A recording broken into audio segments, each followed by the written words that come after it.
All right. So this part of the cake is showing us what type of fraction. What's our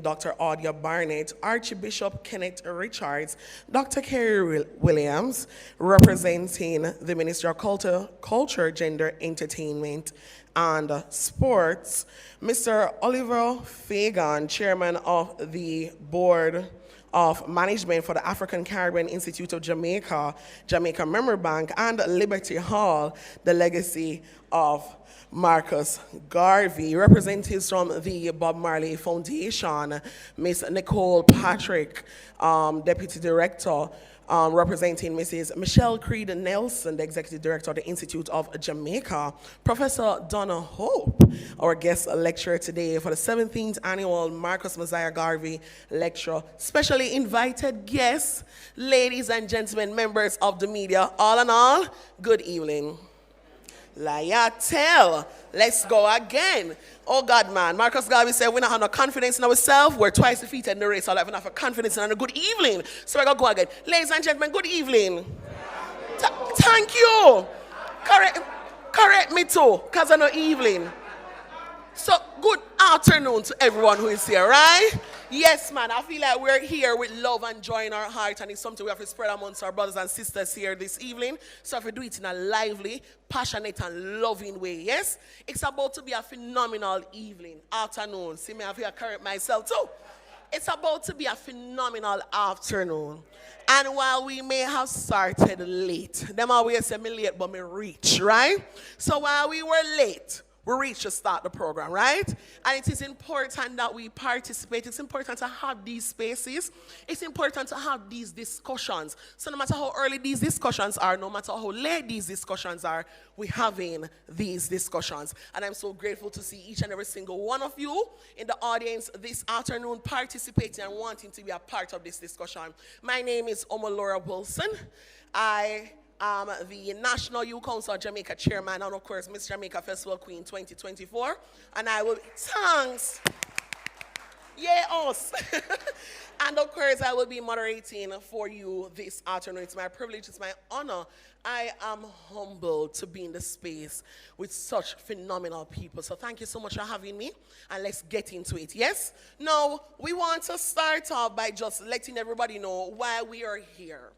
Yes, this is the 17th annual Marcus Mosiah Garvey Lecture, and it's under the theme this afternoon, Education for Liberation, Reclaiming Garvey's Vision in the 21st Century. And we know that Marcus Mosiah Garvey was a man who, yes, he may have passed, but his words and his vision and his ideology for what we are supposed to be, black men and black women, should live on forever and ever, right? If me run, tell me some run so me can go, me right? My right, not sure, so I can't steer. Okay, sound like that. Ladies and gentlemen, this lecture series was conceptualized in 2010 by Dr. Donna McFarlane. She's an OD and, of course, former director and curator of the Liberty Hall. And the annual Marcus Mosiah Garvey Lecture is the institution flagship's education program. You hear that? Education program. So we are here to what? To learn. If it's an education program, what are we here to do? To learn, and learn from who? Each other. Well done. Yes? And now this lecture series was conceived to commemorate the birth anniversary of Jamaica's first national hero, right? The right excellent who? Yeah, because if you did not know, you know, you can't in your way. Because how you're in here and you don't know what you're in here do, right? And of course, this lecture has become an important national forum, ladies and gentlemen, for examining the enduring relevance of Garvey's philosophy to contemporary social, political, and economic issues. Yes? We must dwell in the concepts and ideologies of Garveyism. Not true? Because even knowing today these things are relative, you should be able to say when you identify some issues, to say, you know, Marcus Garvey once said. and you ponder upon it, because Marcus Garvey did say, right? And of course, when you think about Liberty Hall, because where else to keep it? Where we have the legacy of Marcus Garvey. You know, the legacy of Marcus Garvey, Liberty Hall, is a special project, ladies and gentlemen, of the African Caribbean Institute of Jamaica, and of course, Jamaica Memory Bank. It's a division of the Institute of Jamaica, which is an agency of the Ministry of Culture, Gender, Entertainment, and Sport. And this is dedicated to preserving, interpreting, and advancing the philosophy and enduring legacy of the Right Excellence Marcus Garvey. And this Liberty Hall stands as Jamaica's premier institution for Garvey studies, Pan-African scholarship, and of course, public engagement. When I came here earlier this afternoon, I was downstairs in the museum. Me happy? The place is so nice. It's so engaging. And I stopped and I read, I was like, wow, I didn't know so much, you know. You think you know, but brainstorm for those who think they know, but they don't know that them don't know, right? And so, ladies and gentlemen, in order to start our program the right way, this afternoon joining us is the Jamaica Drummers United Movement, and they'll be engaging us with a musical interlude. Unfortunately, ladies and gentlemen, it's too much drum for putting in this one place. It's such a powerful instrument. We want everybody to hear it. So we're asking you this time to not use your eyes, but your ears, and listen to the beautiful music. Alright, on upstairs? Commercial break, hold on. On upstairs? Is them this Stafford? Mr. Brown? Okay, great. So that's them, sorry. They are here with us. So ladies and gentlemen, help me welcome the Jamaican Drummers United Movement.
Oh, God, hush. Ladies and gentlemen, another round of applause, please, for the Jamaica Drummers United movement. Yes, absolutely. Listen, we should have brought them up first. Before you bring me, bring them. Yes? I felt like, had they started out the session today, mood have to come back for no good afternoon. Unda give me already, yes? My father is a Rasta man, and one thing my father do, once him start beating drum, there's such beauty and power in that sound, yes? Him says it's one of the very few things we have in this world that connect us to Africa. And so I must always embrace it and listen to the rhythm that comes behind drum movements. So I'm so grateful that they did it for us. Give them a round of applause again. But most importantly, they will be coming back, yes? And so we started off with them. I hope we end the afternoon with them as well, yes? But right now, we've heard from the drums. We want to hear from the people. Ladies and gentlemen, the Executive Director of the Institute of Jamaica, Mrs. Michelle Creed Nelson, is here with us this afternoon. She's not true. You know, see, I'm if you go sit down and learn. Somebody else needs to be up here while I learn, right? So in her spirit is here, yes? And a representative is here as well, that's right. Now, ladies and gentlemen, representing Mrs. Michelle Creed Nelson is Mrs. Nicole Patrick Shaw, that's right, and she's the Deputy Director of the Institute of Jamaica. Ladies and gentlemen, help me make her feel welcome to the podium this afternoon.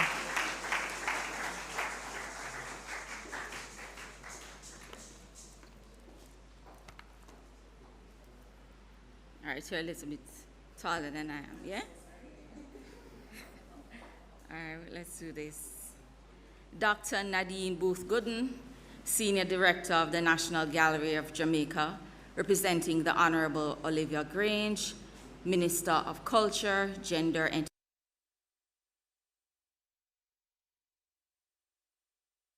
Entertainment and Sport, members of Council of the Institute of Jamaica. I am looking, I see Archbishop Kenneth Richards, Dr. Barnett, Mr. Stephen Golding, yes? No? Okay. Mr. Oliver Fagan, Chairman of the Board of Management for the African Caribbean Institute of Jamaica, Jamaica Memory Bank, and Liberty Hall, the legacy of Marcus Garvey, Professor Donna Hope, Professor of Culture, Gender, and Society at the Institute of Caribbean Studies, UW-Mona. I see Professor Emeritus Carlin Cooper, and also Chairman of the Friends of Liberty Hall. Miss Faith Anderson, Director of Liberty Hall, the legacy of Marcus Garvey, other heads of divisions and departments, present and past staff of the Institute of Jamaica, our moderator, Ms. Wilson, members of the media, and our other specially invited guests and performers, children of Liberty Hall, Garveyites, up, and good afternoon, everyone. It is both an honor and a pleasure to extend greetings on behalf of the Institute of Jamaica as we gather for this very special occasion, the 17th annual Marcus Mosiah Garvey Lecture. Let me begin by conveying apologies on behalf of our Executive Director, who is unavoidably absent this evening due to illness.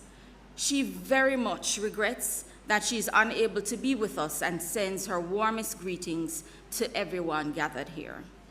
This evening is particularly meaningful as we celebrate today the birthday of our first national hero, the Right Excellent Marcus Mosiah Garvey. It is therefore fitting that we mark this day not simply by remembering Garvey, but by engaging with his ideas, interrogating their relevance, and considering what they demand of us today. 17 years ago, Liberty Hall conceptualized the annual Marcus Mosiah Garvey Lecture with a dual purpose: to commemorate his life and legacy, and to create a space where the public could engage and understand more deeply his speeches, writings, philosophy, and a vision for Black people. That vision continues to challenge us today. The annual Garvey Lecture has therefore become much more than a commemorative event.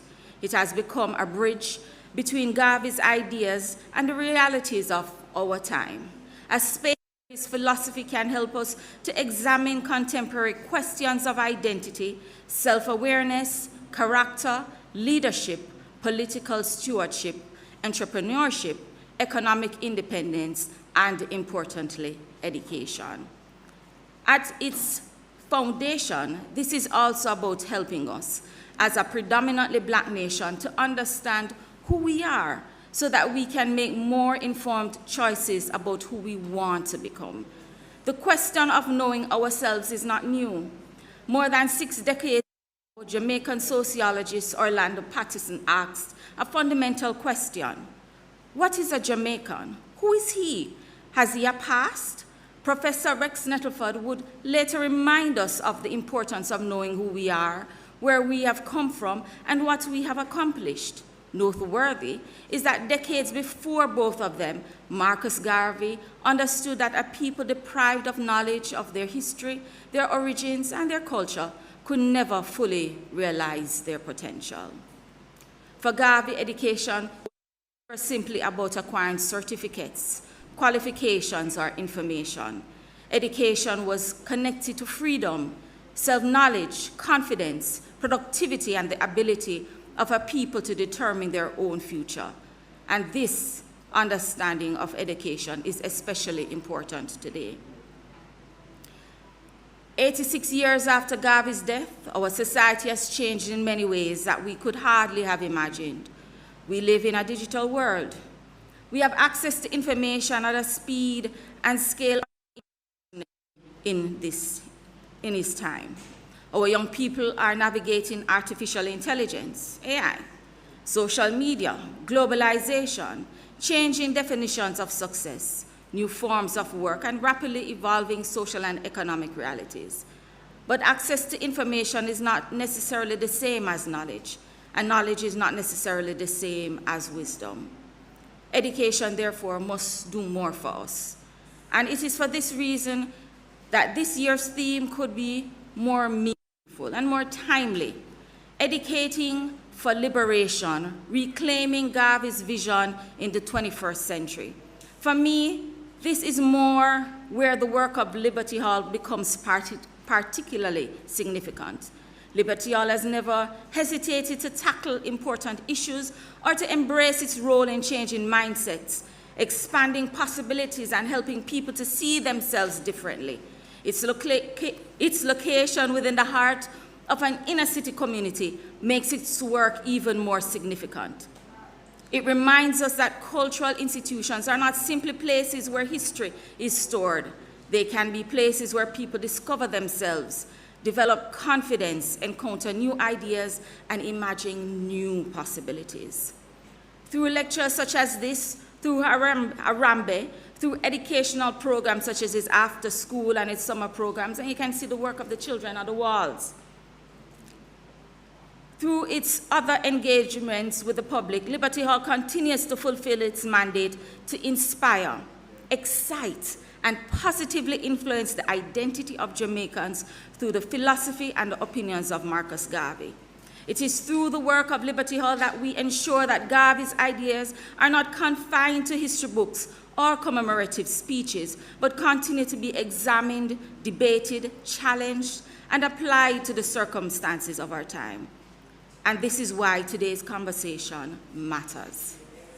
I extend sincere appreciation to Professor Donna Hope, and I keep on bigging her up because she was also my tutor.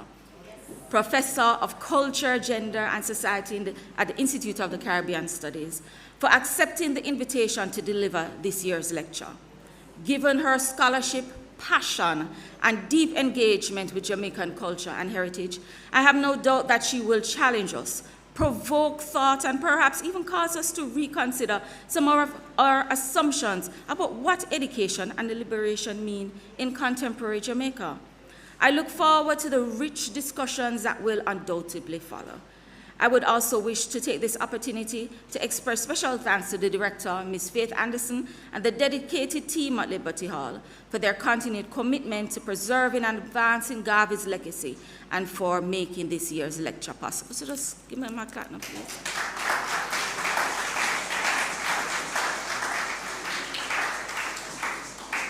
As we reflect on today's lecture, let us remember that reclaiming Garvey's vision is not simply about looking backwards. It is about using the wisdom of the past to equip ourselves for the future, never forgetting whose shoulders we stand on, and we stand on great shoulders of our ancestors. Never forget that.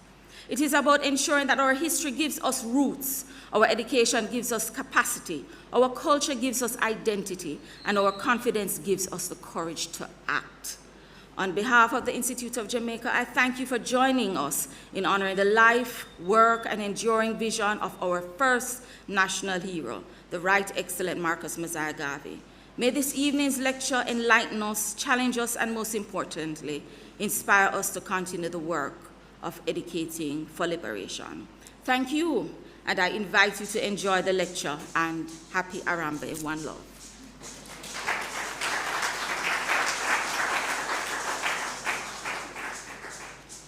Thank you so much, Mrs. Nicole Patrick Shaw, Deputy Director at the Institute of Jamaica, representing Mrs. Michelle Creed Nelson, the Executive Director of the Institute of Jamaica. I'm so grateful that you'd have touched on how important education is and should be for our people. And, 86 years for real, after Marcus Garvey's death, and you still see his relevance for today. And it's important, as Mrs. Patrick Shaw would have rightfully said, that we continue to reclaim his vision, embrace it, and share it.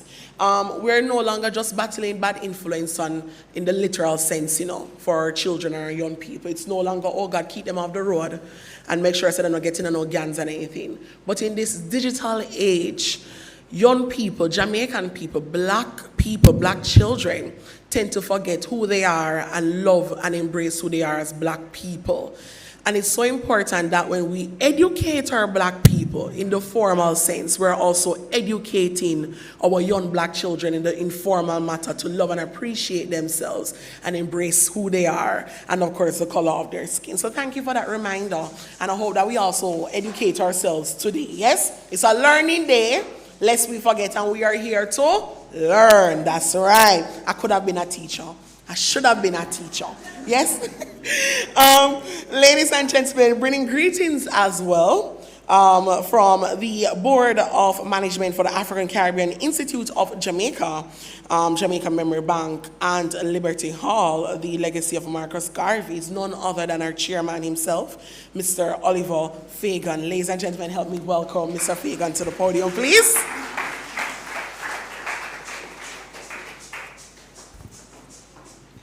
Good afternoon, ladies and gentlemen.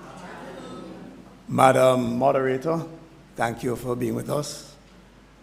I recognize Dr. Kurt Henry, the Director of the African Caribbean Institute of Jamaica, Jamaica Memory Bank, Dr. Booth Gooden, representing our Honorable Minister of Culture, Gender, Entertainment, and Sport, our Deputy Executive Director of the Institute of Jamaica, Mrs. Nicole Patrick Shaw. I also want to specially recognize Ms. Faith Anderson, the Director of Liberty Hall, and the very, very hard-working team that has put this on this afternoon.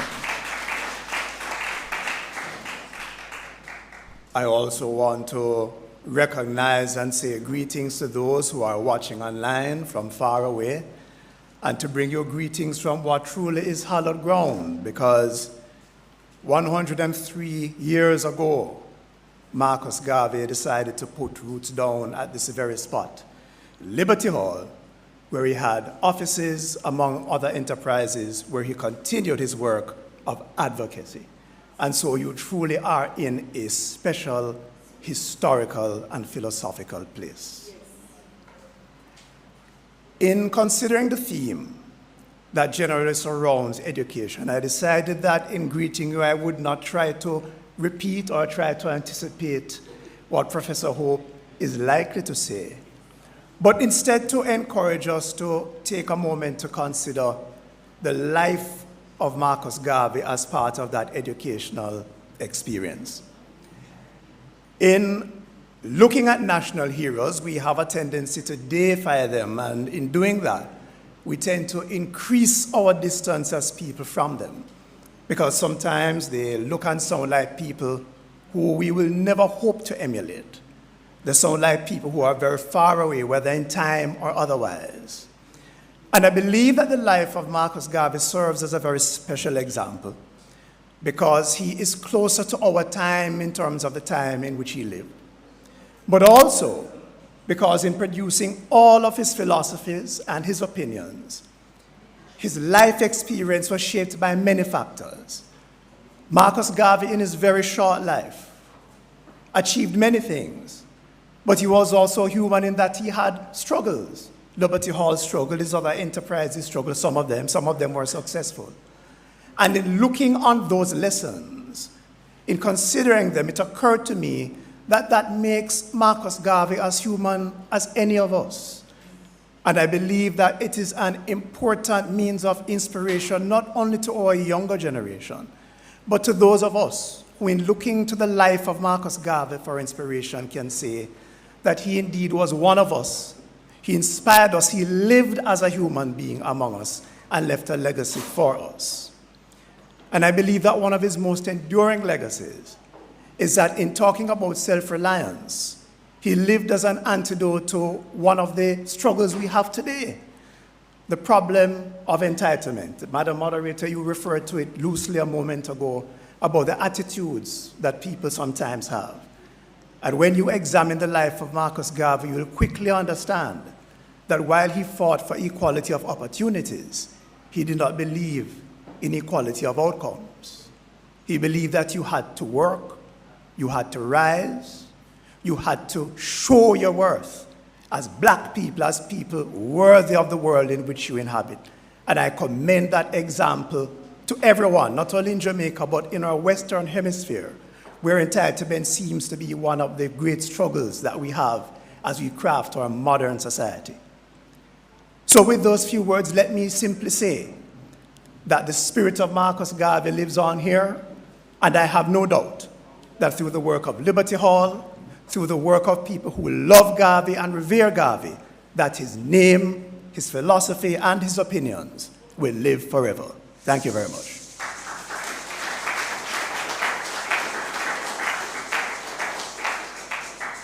Thank you so much, Mr. Fagan, Chairman and Chairman for the Board of Management for the African Caribbean Institute of Jamaica, Jamaica Memory Bank, and of course, Liberty Hall, the legacy of Marcus Garvey. Yes? I think a while ago, I did see Mrs. Jones walk in, Miss Anonia Jones. This is the principal of Haile Selassie High. How are you? May I just tell you, I'm looking at your shirt. I cannot wait to find one for myself. So when you have time, I beg you put on a big one for me so I can get one for myself. Yes? And as the time moves on, hi sir, how are you doing? As the time moves on, more persons are coming in. I just feel like there's so many important persons. So if you know you're an important person, just stand so we can acknowledge you, please. See the same thing Marcus Garvey talk about? We don't have no confidence in ourselves. We believe that we are important persons. If you think you're an important person, just stand up so the people can see you, please. You're not important. You're not important. You're not important. You're not important. Huh? I feel like when I say important, everybody should stand up. Nobody know more than nobody in here. It's just a bag of important people. Yes? So thank you all, important people, for being in the room this afternoon. Yes? I'm going to say greetings to the day done because people keep coming in and I'm going to keep acknowledging them. Right, my brother? Go ahead. Let me hear you.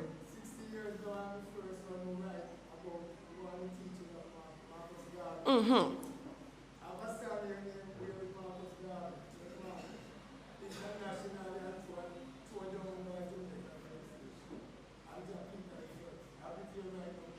Okay, so give the round of applause to an important man. Yes, nobody knows more important than Sir Peter, and he made sure to let us know. Yes, So important people, thank you all for being in this room this afternoon. We want to hear a statement as well from our next important person. Ladies and gentlemen, the Honorable Olivia Grange, who is the Minister of Culture, Gender, Entertainment and Sport, unfortunately could not be with us this afternoon, but nonetheless, she would have asked Dr. Nadine Booth-Gooden, who is the Senior Director for the National Art Gallery of Jamaica. National Gallery, I say I need to sit down because I need to learn the things. I need to put them on the paper so I'm not up here, I guess, you know. But Dr. Nadine Booth-Gooden, I got the name right, Doc? Of course, will be bringing the statement on behalf of Minister Grange. Ladies and gentlemen, please help her feel welcome to the podium, please.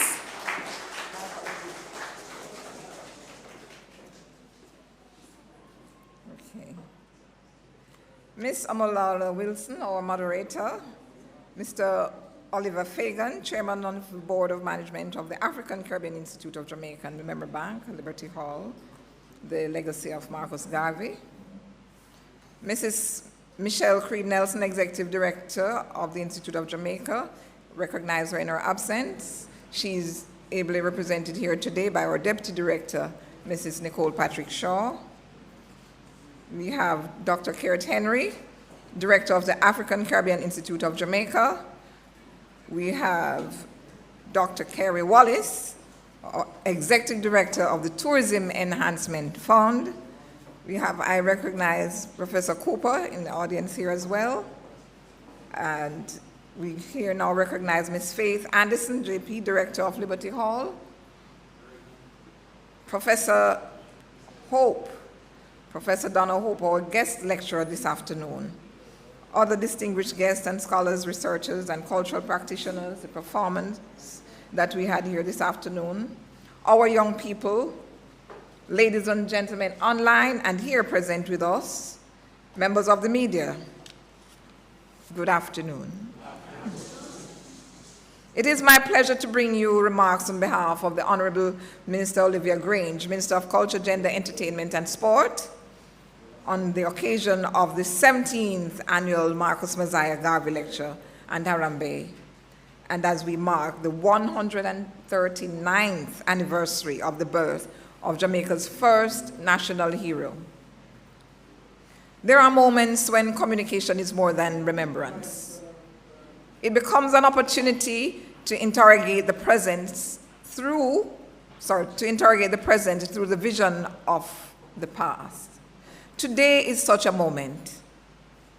This year's theme, Educating for Liberation, Reclaiming Garvey's Vision in the 21st Century, brings us to one of the most enduring dimensions of Garvey's philosophy. His conviction that the liberation of a people begins with the liberation of the mind. Garvey understood that education was not simply the acquisition of knowledge, as you would have heard before, or qualifications. It was a means of cultivating consciousness, recovering self-knowledge, and developing the capacity of a people to determine its own future. That message remains profoundly relevant today. We live in an age in which information is abundant and technology places extraordinary volumes of knowledge at our fingertips. Yet information is not consciousness, and access to knowledge does not necessarily produce wisdom. The question before us, therefore, is not simply what we are teaching. It is, what kind of people are we seeking to create through education? Are we educating merely for employment, or are we educating for citizenship, creativity, critical thought, and social responsibility?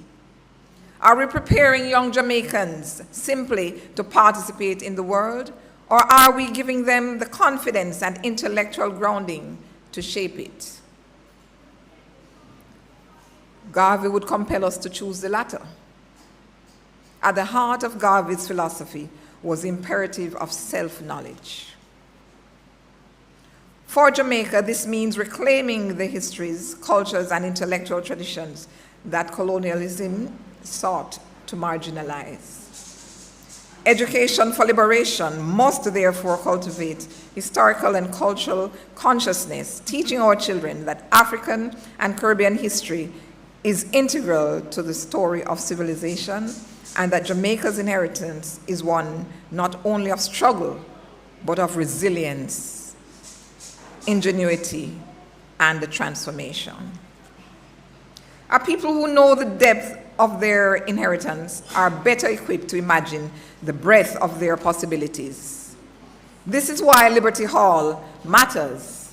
This is why Liberty Hall matters.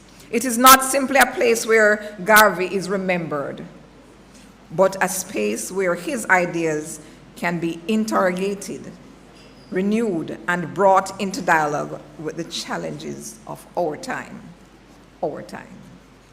To reclaim Garvey's vision is not to reproduce the 20th century, but to ask what his principles demand of us today. What do self-reliance, cultural confidence, and liberation mean in an age of globalization, artificial intelligence, and unprecedented access to information? These are contemporary Garveyite questions, requiring an education that produces not merely qualified individuals, but confident, critical, and conscious citizens. Government, educators, families, and cultural institutions all have a role to play, ensuring that memory generates inquiry, inquiry generates knowledge, and knowledge generates agency. To our young people, I say, you are not merely inheritors of Jamaica's history. You are its next authors. You inherit the courage, creativity, and vision of those who came before you, but your responsibility is not simply to preserve that inheritance. It is to advance it, to take it further. Garvey imagined beyond the circumstances of his time. We must cultivate that same courage to imagine beyond our own. Let us therefore make his philosophy consequential, transforming memory into responsibility, knowledge into agency, and education into liberation. It is particularly fitting that Professor Donna Hope joins us as this year's distinguished lecturer. Her scholarship on Caribbean culture, identity, youth, and social transformation will help us consider what Garvey's educational vision demands of Jamaica today and tomorrow. Garvey's enduring lesson is that circumstances are not destiny. The future is first imagined before it is constructed. Let us therefore educate our children to know themselves, value their inheritance, think critically, and shape the future with confidence. May Liberty Hall continue to be a space of knowledge where new possibilities for liberation are imagined. As we mark the 139th anniversary of Garvey's birth, let us honor him not merely by remembering his vision. Let us educate for consciousness. Let us educate for self-determination. Let us educate for liberation. Thank you.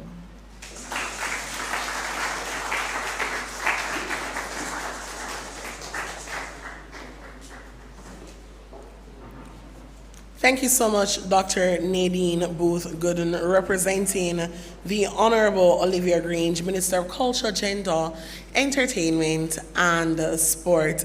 Ladies and gentlemen, we also welcome this afternoon Major Eflon White, Effion.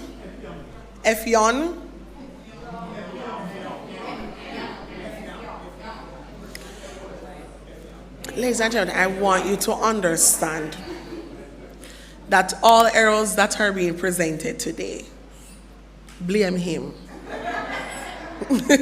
Right? Can we say it in and he said, no, it's Eflon. But Major White, save myself.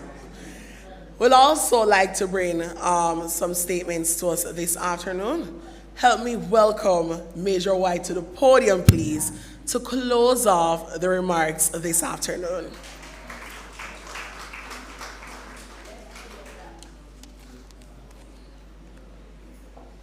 Thank you, Major. Thank you, Master of Ceremonies. Friends all, my name is Ephraim. It's an African name, a Nigerian name, and when asked, what does it mean? I say it means all the things I'd like to be, like brave, strong, courageous leader. I got my name from birth. My parents were Garveyites, and my father actually worked with Marcus. And a lot of Nigerians would come to Jamaica for the UNIA. My father was the chairman of the Harmony Hall division of the UNIA. So a Nigerian dignitary came, and my father told me that's how I was named, Ephraim, from Calabar in Nigeria. Now, very quickly, I am the chairman of the Marcus Garvey School Foundation, and we intend to, well, we have already done 2 pilot projects, 22 schools in the early childhood, basic school institutions, and 24 schools in the primary at the grade 1 level. Both these projects or initiatives were approved by both the Early Childhood Commission and the Ministry of Education. We then set out to see if we could raise some funds, and we had dubbed Marcus One Destiny Concert, Garvey One Destiny Concert in 2024. We had some challenges with the weather, etc., and our intention of getting funds for books for the grade 7 students in high school did not come to fruition. So today, the 17th of August, the birth of our first national hero, the videographer who did the program at the arena for the concert, he's made a suggestion that what we should try to do is to do live stream of the concert itself and then have it online. So we approached all the artists who performed, and they all agreed in writing that they would allow that to happen. You know, I'm not in the music industry, but you know, there are royalties and all sorts of things. So we have put together a screenshot or a presentation of the event, and it is going to be live streamed on the 19th of October, National Heroes Day. So I'm going to share it with,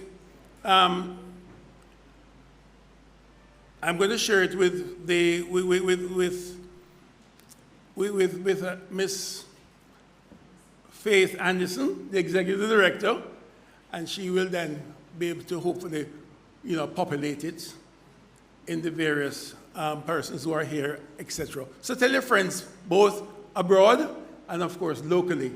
And we're hoping that this event will then create an opportunity for us to get some funds, to get the books, which are very expensive, for the pilot program for the grade 7 students. It's the financial literacy book and a reader called My Name is Marcus. Thank you very much.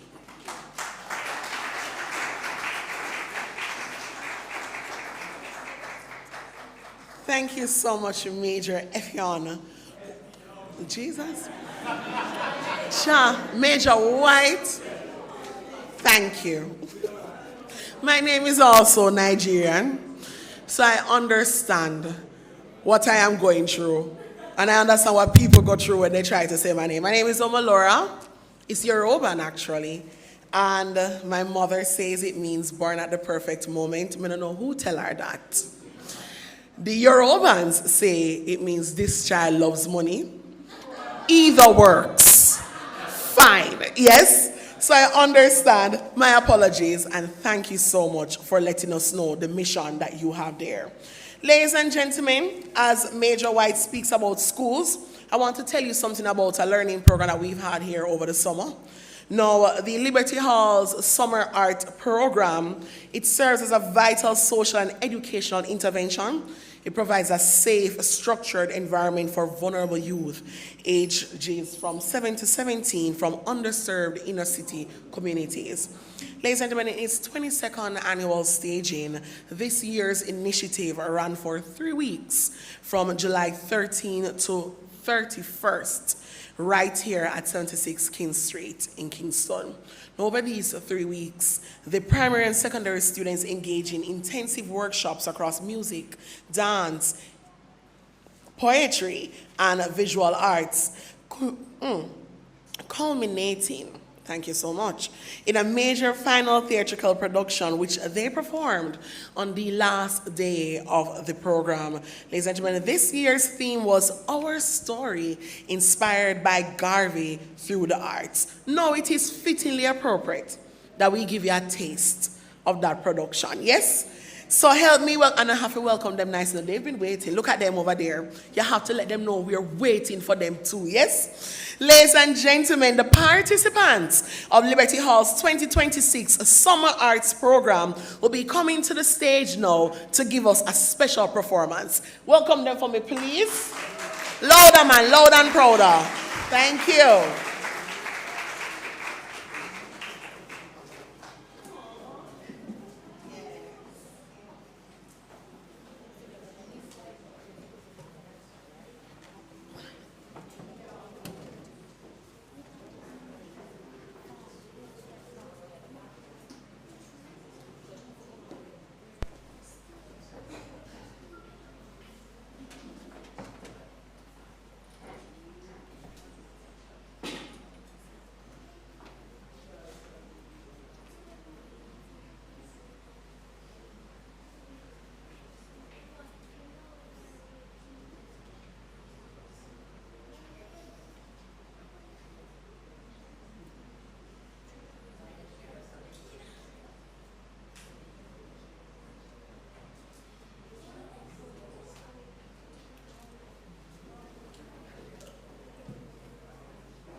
I won the first stage. Out of many, we are one.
Marcus, Mosiah, God. Listen, hello. They say, you know, when you want children to learn, just give them something and a rhythm and let it repeat, yes? I think we need to take that poem and bring to the Ministry of Education and say to them from early childhood, just drop that 1 year in the syllabus, yes? I bet you by the time they leave high school, you know, like when they say, you don't know, for health and strength and therefore, they say, you don't know, Marcus, Mosiah, Garvey. We learn it, you understand me? And I love to see children, you know, just showcase their potential. Listen, they did costume change on the stage, you know. You understand me? They had a whole routine. Now we cross the stage and you come and they say, listen, remember it's 1, 2, 1, 2. And they make you know say it's 2 Amy's. It's not 1 Amy. 2. And they say, let me tell you the 2 at that. It's Amy 1 and Amy 2. Yes? But we love Marcus, Mosiah, Garvey, just the same. Ladies and gentlemen, a round of applause again, please, for the children of the Liberty Hall's 2026 Summer Art Program. I love that cohort. I love the fact that they can showcase what they learned. It's not just about taking them out of their space and put them so they can just evolve in arts and education, but they also learn about the great Marcus, Mosiah, Garvey. Yes? Now, ladies and gentlemen, we are about to go into the meat of the matter. the purpose that we're here for today, which is the lecture. Ladies and gentlemen, it is just an honor for me to be able to introduce the lecturer for this afternoon. Donna P. Hope, PhD, is a distinguished academic, author, and cultural analyst, specializing in Caribbean popular culture with a strong focus on music, gender, identity, and socio-political dynamics. She is a tenured professor of culture, gender, and society at the University of the West Indies, Mona, where she has dedicated her career since 1996 to research, teaching, and mentorship. She's a former director of the Institute of Caribbean Studies and former deputy dean of graduate studies and research in the faculty. And Professor Hope is now the current coordinator of graduate studies in the Institute of Caribbean Studies. An accomplished researcher and author, she has written hundreds of articles in journals, newspapers, and magazines, and contributed to many others. She has published 7 books, including Inna the Dancehall, Popular Culture and the Politics of Identity in Jamaica, Dancehall Queen, Erotic Subversion / Subversion Erotica, Man Vibes, Masculinities in the Jamaican Dancehall, and of course, Reggae Stories, Jamaican Musical Legends and Cultural Legacies. Her research and writings have contributed significantly to discussions on dancehall, reggae, gender, masculinity, and the impact of music on Caribbean identity and global cultural trends. She's a renowned Jamaican cultural activist, and Professor Hope maintains strong networks inside of Jamaica's dancehall culture and advocates on behalf of dancehall players in various forums.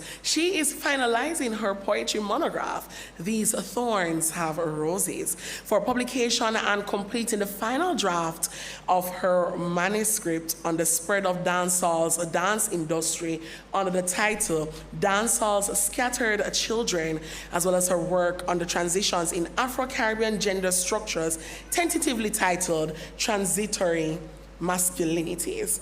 As the then president of the Caribbean Studies Association for 2025-2026, she was the organizer of the 50th annual CSA conference that was hosted from June 1 to 5th, 2026 in Kingston, Jamaica, under the theme Caribbean Vibes and Vibrations, Culture, Identity, and Development in Transformative Times.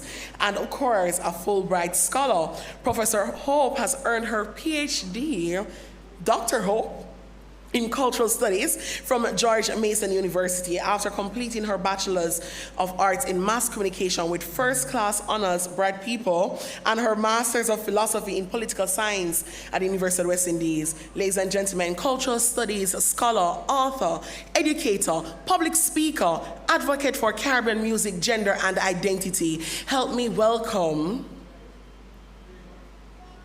one thing, you know. Okay, we have to send them to move their cars before we start the lecture.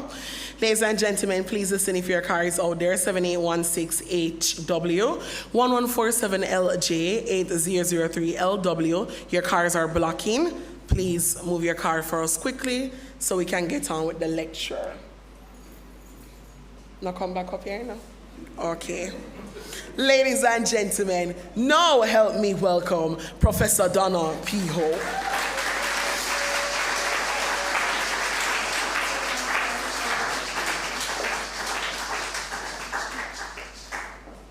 So I'm trying to situate myself here and get myself ready. Is this mic mobile? Thank you. I am a mobile speaker. Thank you. Testing. Thank you. Thank you and good afternoon. Thank you so much. And thank you, Omar. Thank you so much. Now I begin with a quote from Marcus Garvey that I've used to inform this lecture that I'm presenting here this afternoon. Education is the medium by which a people are prepared for the creation of their own particular civilization and the advancement and glory of their own race. Marcus Garvey in the Philosophy and Opinions of Marcus Garvey, Volume 1, of course put together by Amy Jacques Garvey. And I want to start by recognizing some of the persons who are here as well as online. Dr. Nadine Booth-Gooden, representing, of course, Minister Olivia Babsy-Grange, who is absent. The Executive Director of the Institute of Jamaica, Mrs. Michelle Creed Nelson, represented, of course, by my former student. And I have many students in here in this room as well as online. I have to acknowledge that. Mrs. Nicole Patrick Shaw, thank you so much. Mrs. Omalora Wilson, our moderator and National Festival Queen 2024, Chairwoman of the National Council of Jamaica, and one of my own students as well. I recognize Dr. Kerry Wallace from the Tourism Enhancement Fund. Dr. Kurt Henry was here earlier, Executive Director of the ACIG, African Caribbean Institute of Jamaica, JMB. I also recognize Mr. Fagan, who is the chairman of the board, Mr. Oliver Fagan, chairman of the board, ACIG, JMB, and also of Liberty Hall, the legacy of Marcus Garvey. And I want to recognize the team members, some of them here from this Liberty Hall, the legacy of Marcus Garvey, who have done a great deal of work to pull together this lecture and to keep Liberty Hall going. Ms. Faith Anderson, the director of Liberty Hall, the legacy of Marcus Garvey, and other team members who are here. And I want to also thank some persons who are here supporting me. One of my mentors here in the house, Professor Emerita Caroline Cooper, who made the work trek to get here. Other colleagues from the University of the West Indies and elsewhere who are here and online. And persons who are a part of the wider fraternity that I do work in, the culture fraternity, who are here and online. And of course, I want to welcome my former and present students, some of my mentees who are here and online. And I always recognize the presence of my ancestors who are here in spirit, with me always, because all that we do, we stand on the back of our ancestors, and this is very important. So I want to thank everyone for joining us here this afternoon. And my son is somewhere in the house. He always is here to support me, Bertrand Hope. I want to thank him for being here with us. And I want to welcome everyone. Good afternoon, good evening, and good night, depending on where you are coming from. Thank you for joining us. There are many rivers to cross, and it is one perfect order. Now, I also want to recognize in spirit the late Dr. Donna McFarlane, OD, a colleague and a friend, and the first director and curator of Liberty Hall, the legacy of Marcus Garvey. Can we recognize her? Thank you. Donna's presence remains a part of Liberty Hall. She did yeoman work to create multiple aspects of what becomes the project that you see before you today. And her memory is always preserved when we speak about Liberty Hall. And I have prepared a PowerPoint, and so I want to go into it. I have, as has been indicated in that opening by Omar, and also in what many of you know about me, I want to recognize in this moment, next slide please, one of my fallen brothers in the music who we put to rest last week, Saturday fully, in Ellerslie, St. Elizabeth, Phantom Mosiah, known to the world as Phantom Mosiah reggae artist Owen Lennox Moncrief, who passed away on July 14, 2026. It not take not all to heal the king. In bless we know what we're doing, and we are invoking all the blessings that we can in this moment that we stand to speak about education, liberation, and the work of Marcus Garvey. Rest up, my brother and friend, Phantom Mosiah. And as I observe the protocol before I get into this afternoon's business, I also want to recognize that young man who is in the back, and you see him running all over, he's taking pictures, he's ushering people. His name is Stafford Brown, Liberty Hall's research director, research officer, my apologies. Stafford is in the back there. Stafford, raise your hand. And Stafford's energy, you have to welcome him. Supported by, of course, the director of Liberty Hall, the management team, and all the staff members. Stafford has been very involved and pushing forward for all the various aspects to ensure that this lecture is given to you fulsomely, online and in person. And I want to thank him for his support along the way. Because remember, when we pass the batons as those who are a little further along, we do so for the generations who come after us. So Stafford, continue to run your race with excellence. You are doing a great job. And now to this afternoon's business. And when I'm going to get down to the afternoon's business, I do a very particular thing, and so I'm going to do that. I hope the microphone will still be closed. No. Yes. So I am going to ground. I do this when I'm going to speak in a more fulsome way. Now, in preparing for this lecture took me across a lot of different waters. Thinking about the theme that Liberty Hall handed to me, educating for liberation, reclaiming Garvey's vision in the 21st century. As an educator at the tertiary level for just about 3 decades, it was the word education that stood out to me more immediately, that arrested my attention. Education and its relationship to liberation. But the more I thought about it, I kept asking a lot of questions. Education for which liberation? Whose liberation? And whom are we educating? We have to ask ourselves some of these questions. And perhaps we have to ask one of the more uncomfortable questions. What are we educating these people to become? Because education and liberation are not neutral or homogeneous concepts. I know this and I have lived it, as have many persons here today and online. We do not educate or liberate in a vacuum. And this is where Marcus Garvey remains profoundly relevant, because he understood in his timeline that education could not simply be about acquiring information, passing examinations, obtaining certificates, or gaining entry into institutions that had once excluded us. Very important. Us, black people. No. What Marcus Mosiah Garvey understood was that education had to do something deeper, and some of our earlier remarks opined on this. It had to transform the consciousness of the person being educated, and that is the proposition I want to extort you today. None but ourselves can free our minds. And so I want to trace a little quick lineage, next slide. My Garvey lineage from Mama Edith to Marcus Garvey. And on the screen, let me see if it will come up, is a picture of my mother, the late Edith Henry, and Marcus Garvey. Today is 5 days after the 24th anniversary of the passing of my mother, Edith Elizabeth Henry, in August 2002. And I cannot speak about education and liberation without speaking about Mama. Mama was a poor black woman from the rural working classes of St. Catherine, and she was born in the years before Jamaican independence, at a time when educational opportunities for people like her were very severely constrained. She never had the opportunity to access education in the way she believed that she would have, and she spoke about it all the time. As she put it, she finished 6th standard, and that was it.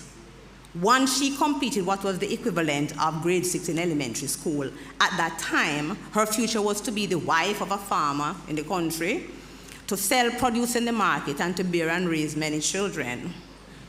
This was before the Jamaican government introduced what they call the scholarship exam that would provide better opportunities for poor black boys and girls, especially the ones from rural Jamaica. And this was before things like the common entrance that gave way to many other things. A lot of us in this room are common entrance people.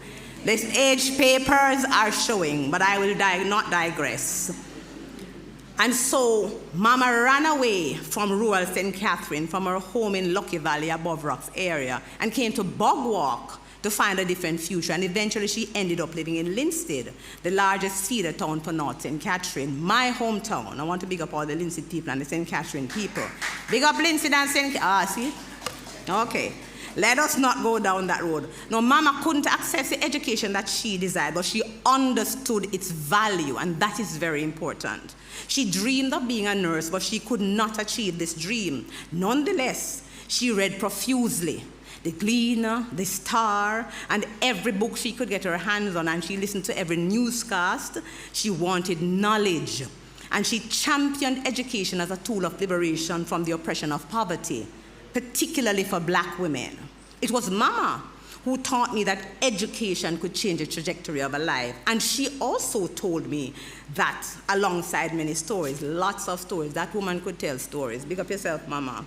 Stories about men, stories about black intellectuals, Carolyn, stories about the African lecturer who was up at UWI teaching black people on the streets and who UWI banned. That is how I first heard about Walter Rodney. She told me stories about Marcus Garvey, a poor black man from St. Anne, a man who educated himself, and a man who became leader of the black people across the world, a man who built many institutions, including the Black Star Line. Can we have the next slide?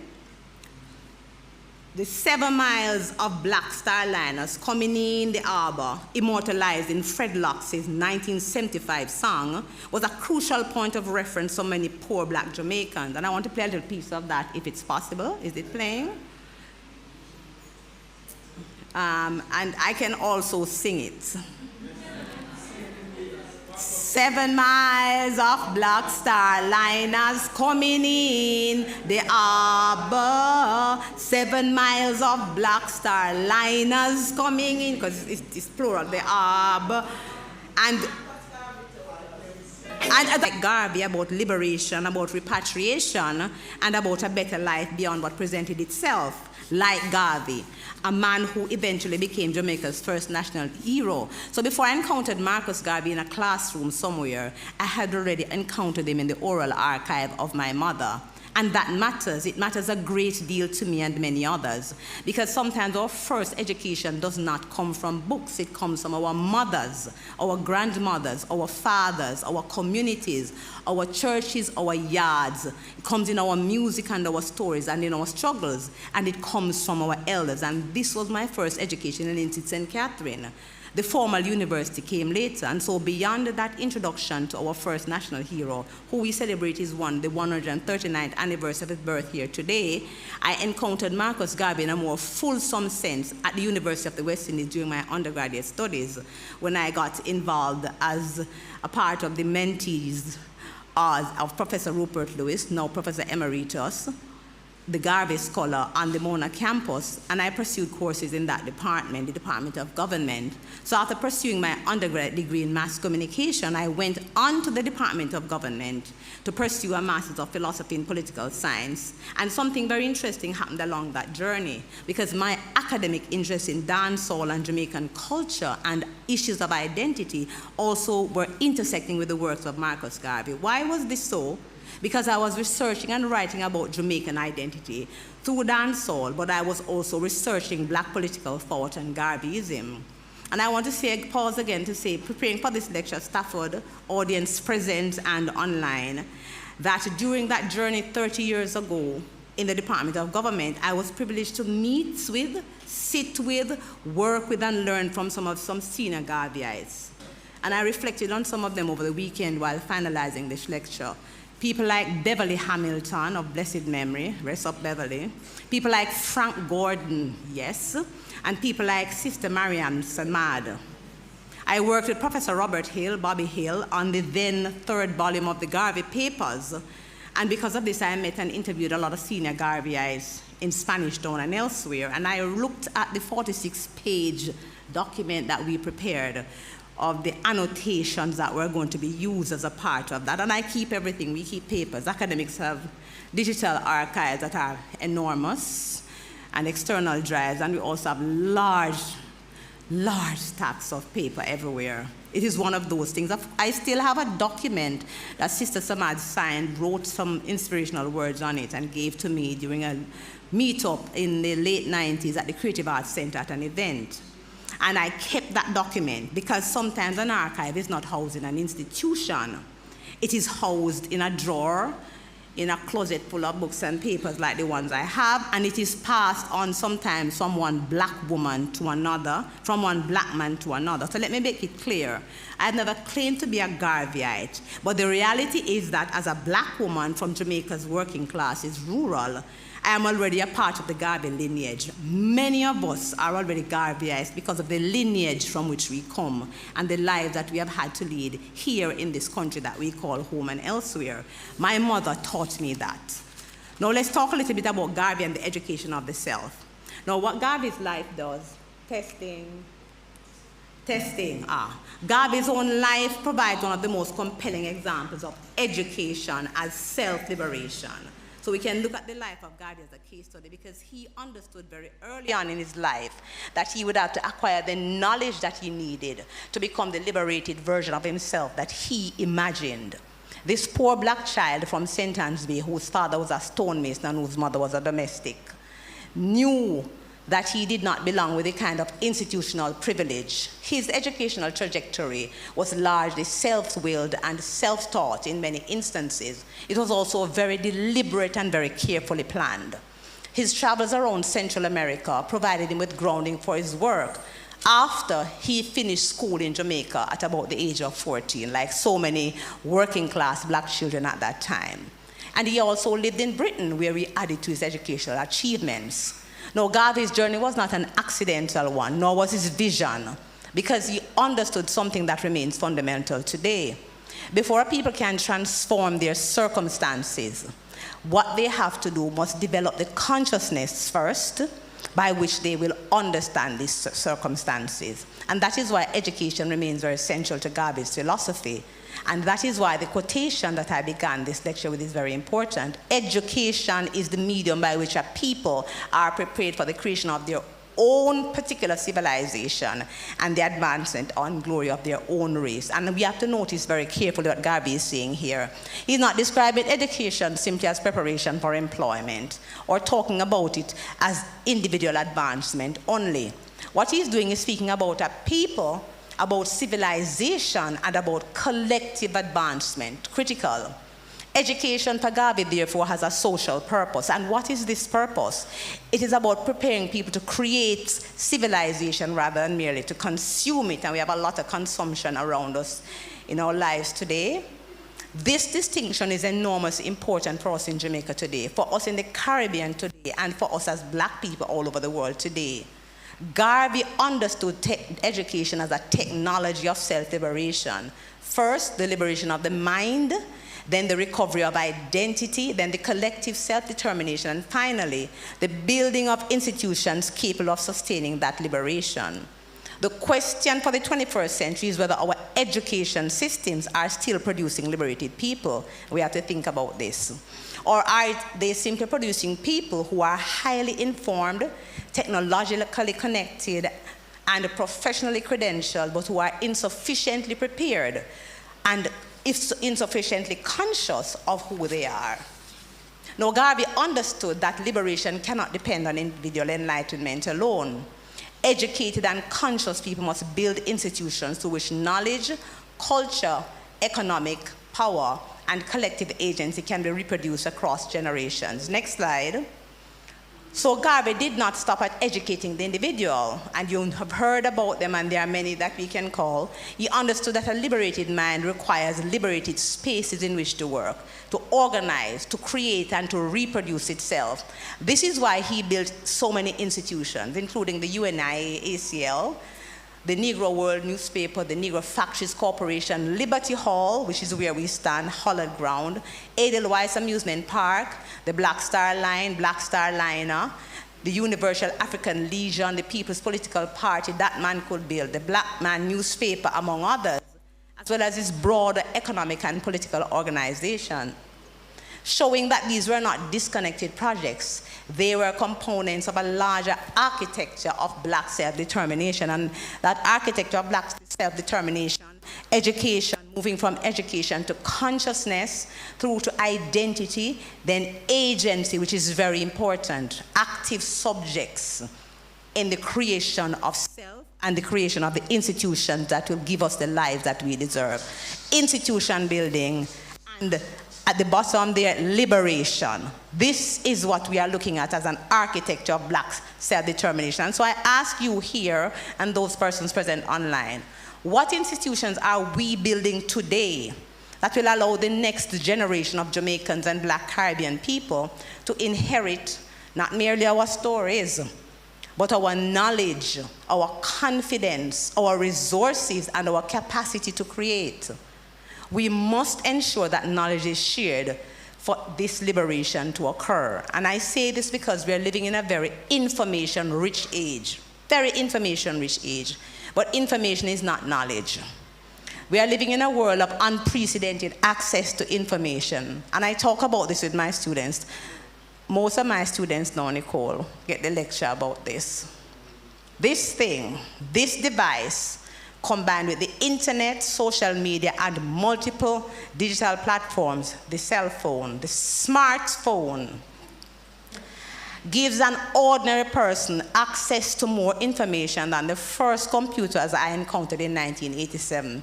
My first job, it was the IBM display writer, one big box, something. The screen was green, and it used some very large discs that was like the size of this paper. Very large, long time. I was in that, had the opportunity to use those first generation computers. This is far more powerful than many of the early computers that we used. And we are now living in what Marshall McLuhan called the information superhighway. Actually, we have gone beyond the superhighway and have encountered a digital universe. And yet I want to suggest something that is very uncomfortable. We may have more information than ever before, but we have not necessarily produced more knowledge. And we have to reflect on that. Think about it for a minute. We have more information than ever before, but we have not necessarily produced more knowledge. No, because information, as you know it, is defined as raw or unorganized data, but knowledge is internalized and applied understanding, and education is the process through which information can become knowledge. And this is a very, very important distinction. Why? Because information without critical interpretation can become misinformation. We see that all around. We are living in an era of misinformation. People get things they think is information, and it's all lies, scams. Era of the scams are loud and many, varied. Information without context can become propaganda, bad propaganda. The word propaganda by itself is a neutral term, but it has become loaded over many decades of political usage. Bad propaganda. And in this discussion about identity, information without self-knowledge can become confusion, while information without critical consciousness can simply become an instrument of domination. This was not the journey that Marcus Mosiah Garvey led us on when he conceptualized his philosophies and his institutions. In this regard, there's a book I have used in some of my discussion, Heather Horst and Daniel Miller's The Cell Phone and Anthropology of Communication. And in that book, what she did was to do an ethnography of Jamaican cell phone use in the late 90s as a part of her doctoral work. The book was first published in 2006 by Berg Publishers. And that book provides a very interesting window into this technological transformation. The cell phone at the turn of the millennium here in Jamaica. Horst research found that the cell phone was used in Jamaica for communication, for entertainment, and social connection. She also found that in this specific national context here in Jamaica, the cell phone was used for creative forms of economic exchange aimed at poverty alleviation. Remember, we're talking about the late 90s, early 2000s, including things like the very distinctly Jamaican practices. Anyone here remembers the Please Call Me and the Please Credit Me features? They don't really exist all over the world, you know. They are created, right? So they are created specifically to extract wealth from those who can pay for the call. Basically, that's what they are created for. And so the providers of these technologies use the cultural specificity of your society to give you what you need. So we got Please Call Me and Please Credit Me. But at this, so one of the things that happens with that is that our culture and who we are respond to the technologies, and these things are created as a part of our reality. Today, this very smartphone, and them kind of dear, somebody somewhere makes a lot of money from them. The smartphone has become something else, many, many things else. And I'm just going to list a few of them. It is a camera, video and still. It is a television, a radio, newspaper. It's a marketplace. It's a bank, political platform. It's a social world.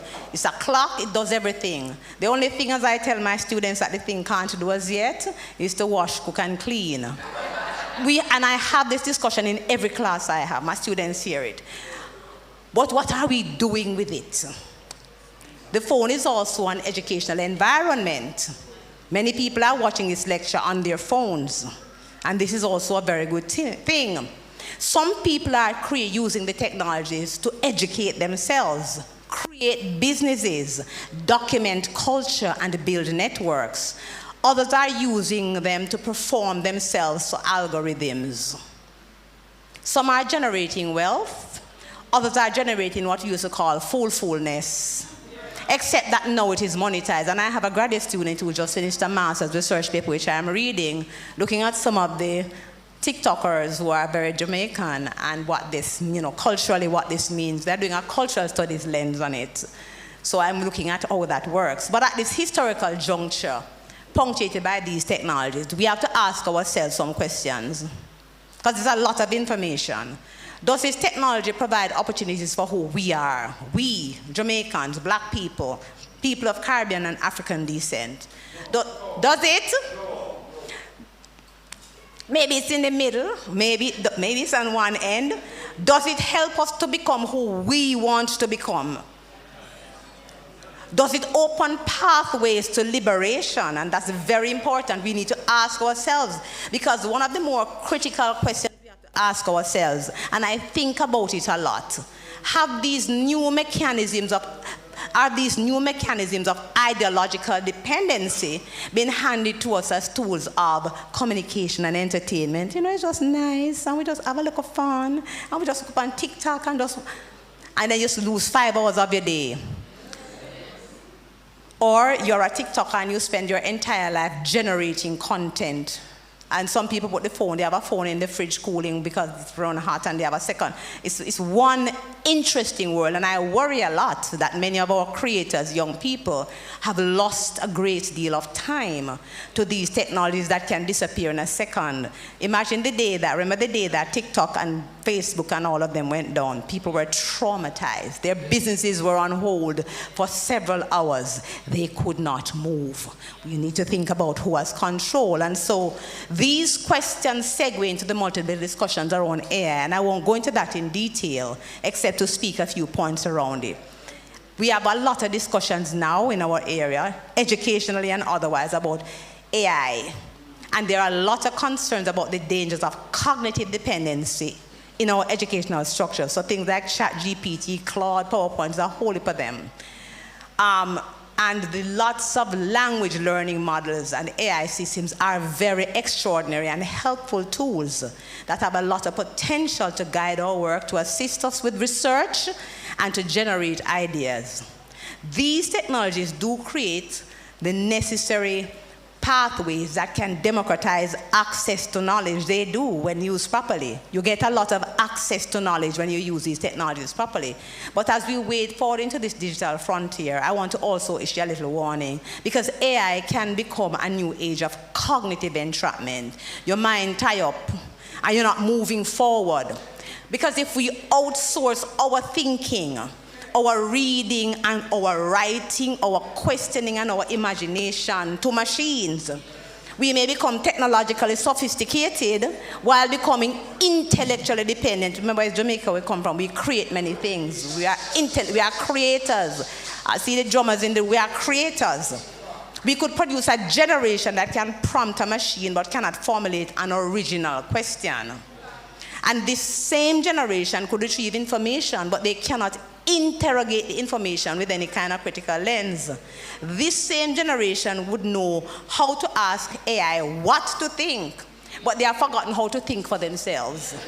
And that would not be liberation of any sort. Not at all. Indeed, it would not be liberation. That would be what I call dunceness on steroids. Dunceness on steroids. That's where we are heading. We are wading into that. I'm trying to get rid of the paper. And one of the things why I put this here is because I'm at the University of the West Indies, and my students who are here in the room, virtually and live with me, know that I love my students. Don't it, Nicole? I love my students bad. Don't it, Anika? Love my students bad. They are like, all my students, regardless of their age, are my children, and that's how I think of them. I have one son somewhere in the room, but all my students, no matter their age, are my children, and I facilitate their progress. I really do. But I've seen the early strains, for example, of this wave of AI-generated educational output from students at the university, particularly cresting over the last 2 years. Really bad. It is a real concern among educators. So, for example, in July 2026, just this month, last month gone, the CXC, Caribbean Examinations Council, announced that it will pause and phase out the traditional school-based assessment, that take-home paper that is a part of your final grade for the CSEC, for most non-practical CSEC and CAPE theory subjects, and they're starting with CAPE in 2027 and becoming mandatory for CSEC in 2028, because they are trying to combat the rise of unauthenticated AI-generated student work. They put the thing in and prompt it, and whatever it spits out and gives them, they just put it on a sheet of paper. And I'm not going to get into any examples. We're moving along. But what I want to plug here is that Garvey's insistence on self-education becomes therefore newly relevant in this new 21st century frontier. We are bracing many frontiers. Garvey taught us to cultivate the mind and to develop our consciousness. And he insisted that we learn, not just prompt. We must learn. Garvey encouraged black people everywhere to read and to think and thereby to know themselves, to know who we are. And this is precisely the challenge before us now as Jamaicans, as Caribbean people, and as black people all over the world.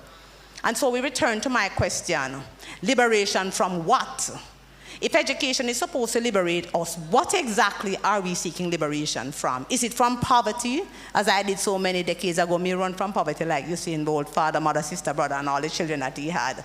Is it from ignorance? Is it from racism, class oppression, gender inequality, colonial consciousness, economic dependency, cultural erasure, psychological dependency? Perhaps it's from all of these and many others. But I opine in this way about liberation from what? Because the Jamaican who obtains, for example, a university degree, but remains convinced that everything foreign is superior, has been educated, but has not been liberated. The Jamaican who can speak perfect English, but shame of Jamaican Creole, has been educated, but is not liberated yet. The Jamaican who knows European history but knows nothing about African history has been educated but has not necessarily been liberated. And the Jamaican who can code, and a lot of people can code, there are a couple of coders in here, these computer minds, logistical minds, but they cannot tell you about their own cultural traditions and where they come from, has been educated, but there is still a whole heap of work to be done. Enough work left to do. And this is where Garvey's philosophy comes into play and makes us uncomfortable. Because Garvey asks us merely not what do you know, he asks who are you and what will you do with what you know. So Garvey's work is asking us to use education to create knowledge and to use this knowledge to enhance our self-identity. He asks us to liberate our minds so that we can free ourselves from the ideological shackles that hold us in place and that hold us back as a people. Yes, my brothers, talk the things. So I want to come to the contemporary moment. Whose liberation? I want to talk about the contemporary moment. Because there are things that happen around us that sometimes remind us to think more critically if we have forgotten. And over the last July-August 2-month period, I have been profoundly struck by 3 incidents across the black community that have forced me to return to questions of identity, culture, race, racism, class, politics, and global capitalism. And 3 incidents in particular have occupied my thinking. The first one was something that happened at the Reggae Jam Festival in the UK in July 2026. The second is the Jason Hardy incident in the UK in July to August 2026, but it really started from 2023. We talk about it. And the third is the one that occurred last week, the Cooper's Pen incident here in Jamaica, Trelawney, that also is still ongoing. And I'm not going to pretend for a minute that these incidents are identical because they are not. They are emerging from different histories. They are emerging from different geographies and different circumstances. But I have been interested all this, over this period of time in what connects them, and what that is the question of who has the right to occupy space. Who is believed and who is not? Who is valued and who is not? Who is protected and who is not? Who is disposable? Who we can dash away and who is not? Who gets to define the terms and who does not? And whose humanity becomes negotiable and who does not? It's rough out there, And so these questions bring us directly back to Marcus Garvey, back to Marcus Garvey's thought. Because Garvey's project was fundamentally about black self-definition. And these incidents, all 3 of them, position black people in ways they do not wish to be defined. Slide, please. Slide, next slide. So I want to talk a little bit about the Reggae Jam incident at the festival in UK. And so consider a reggae festival in Britain. owned by white men, built on a musical culture largely through black Jamaican experience and cultural expression, which is consumed, celebrated, and circulated globally by various means, including virtually. But what happens when the cultural product is welcomed while the people and their histories that produced it remain subject to racial hierarchies, to misogynistic hierarchies, to classist hierarchies? And I'm not going to show the video. I'm just showing a snap of it. So we brought this up on Instagram. And this image was purportedly a tribute to dancehall dance. It's actually a sculpture that was raised in the festival, and it moves, the legs are moving. So it's woman at work, if you can see the sign. And they're trying to use the Jamaican language, woman at work. A tribute to dancehall dance, dancehall women, Jamaican culture, reggae, and dancehall. Because these festivals, while they have the title reggae, dancehall is also fully absorbed and has been since the turn of the millennium. It's reading when I book it up. Imagine I going through Instagram, because I do digital ethnographies. I am on Instagram, and I'm all over. And I book up something with 2 legs up in the air. And what this imputed for me, for those of us who remember, is what happened to Sarah Bartman, the Hottentot Venus, and how she was caricatured to Europe, that South African woman. I was rendered speechless, so I wrote my thing, and there was a huge firestorm, because what we saw was several racist, misogynistic, and harmful portrayals of black womanhood in a white patriarchal space. That's what it was, clearly. And so this is not simply a question about music and entertainment. It's a question about ownership, representation, power, and cultural authority. So the sculpture was dismantled, and it was at the same festival that my fallen brother, Fantan Moja, should have been performing. That would have been his next task if he had not passed. So they had a huge sculpture of him on the stage as well. They did all these various sculptures. That sculpture was dismantled, this one, but they kept the Instagram post up. According to them, in the apology that they issued, they wanted to continue to provide open dialogue space, but also I do believe it was to continue to generate algorithmic responses, because it was a huge firestorm online. And we can talk about about that later. Now I want to go to the next slide, the Professor Jason Arde question incident. How many of us in here have not heard about Professor Jason? Not. Hands up. Nobody missed a part here. It could not be missed. The tragic story of Jason Arde raises another dimension. And I'm showing 2 slides here. One of Professor Jason Arde, and another of a shot from News Corps that shows the number of articles from traditional media. We're not talking about Instagram, TikTok, LinkedIn, Facebook, and Twitter. We're not talking about those. We're just talking about traditional media articles that help to push Professor Arde over the edge. A black academic who was elevated to the rank of Professor of Sociology of Education, full Professor of Sociology of Education at Cambridge University in England in 2023, and parodied around as a poster boy of diversity and many various things on behalf of Cambridge that had been under fire.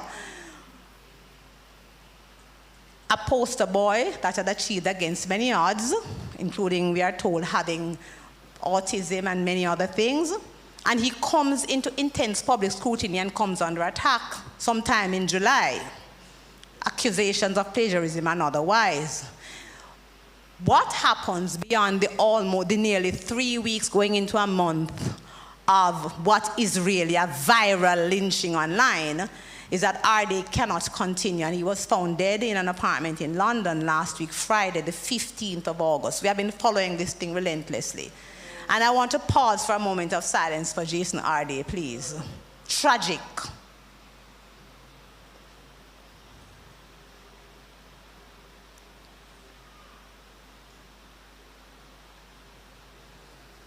Thank you. Now, whatever the particular circumstances, and there are a lot of discussions going on of that case and what has happened with Jason Arde along his life, and there are many discussions. So I won't go into those details at the time, but the larger question remains about this. What happens to black people when they enter spaces that were historically not designed for them? You have to think about it. What happens to people like Jason Hardy and like most of us, all of us in this room, when these spaces that were never reserved for us invite us in and give us accolades and throw all kind of confetti and ray? We have to understand these things. Marcus Garvey understood this question, and he understood that entering the room was not necessarily the same as transforming the room. Garvey understood very clearly that gaining credentials did not automatically remove the structures of racial power. Garvey understood this. We all should understand this very clearly. Things may have changed, but a lot of things remain the same. Next slide. The Cooper's pen question. And so we come home to Jamaica, my yard, yes sir, this place, home. The Cooper's pen incident in Trelawney, where we are told that a community was bulldozed because the owner came to, in a lot of ways, put the property rights question for fulsomely in the hands of the persons living on the property. That question brings us into the complicated Jamaican terrain of land, property, class, inheritance, and historical dispossession. The descendants of enslaved Africans continue to negotiate access to land in a society whose property relations were shaped by colonialism. The contemporary legal questions may be about property, and we're not wading into that. But beneath that legal question, there lie many questions that are far older. Who belongs here and who does not? Who owns and who does not? Who has power and who does not? Who gets displaced and who does not? And whose history matters and who does not? That historical battle for space, particularly for those descendants of slaves who were confined to locations variously called pens, farms, lanes, and such delights, very loaded terms, has not changed much. The need for liberation is present today as it was in the early 20th century. And again, we return to education. We have to return to education. Why? And I listen to a lot of discussions on the radio nationwide, and people are trying to figure out this thing called adverse possession. And there's a whole lot of people adverse possessioning, and there are lawyers giving all kinds of examples and advice, and the politicians are in the middle of it. We will save you. Do not try to save yourselves. But we have to return to education, because people cannot effectively navigate these questions of belonging and the rights to claim space if they do not understand the history that produced them. They cannot effectively protect themselves and their generation from the harm that comes without knowledge and education. They remain open to displacement. And Marcus Garvey told us, he said, never forget that intelligence rules the world and ignorance carries the burden. Therefore, remove yourself as far as possible from ignorance and seek as far as possible to be intelligent. This is Marcus Garvey.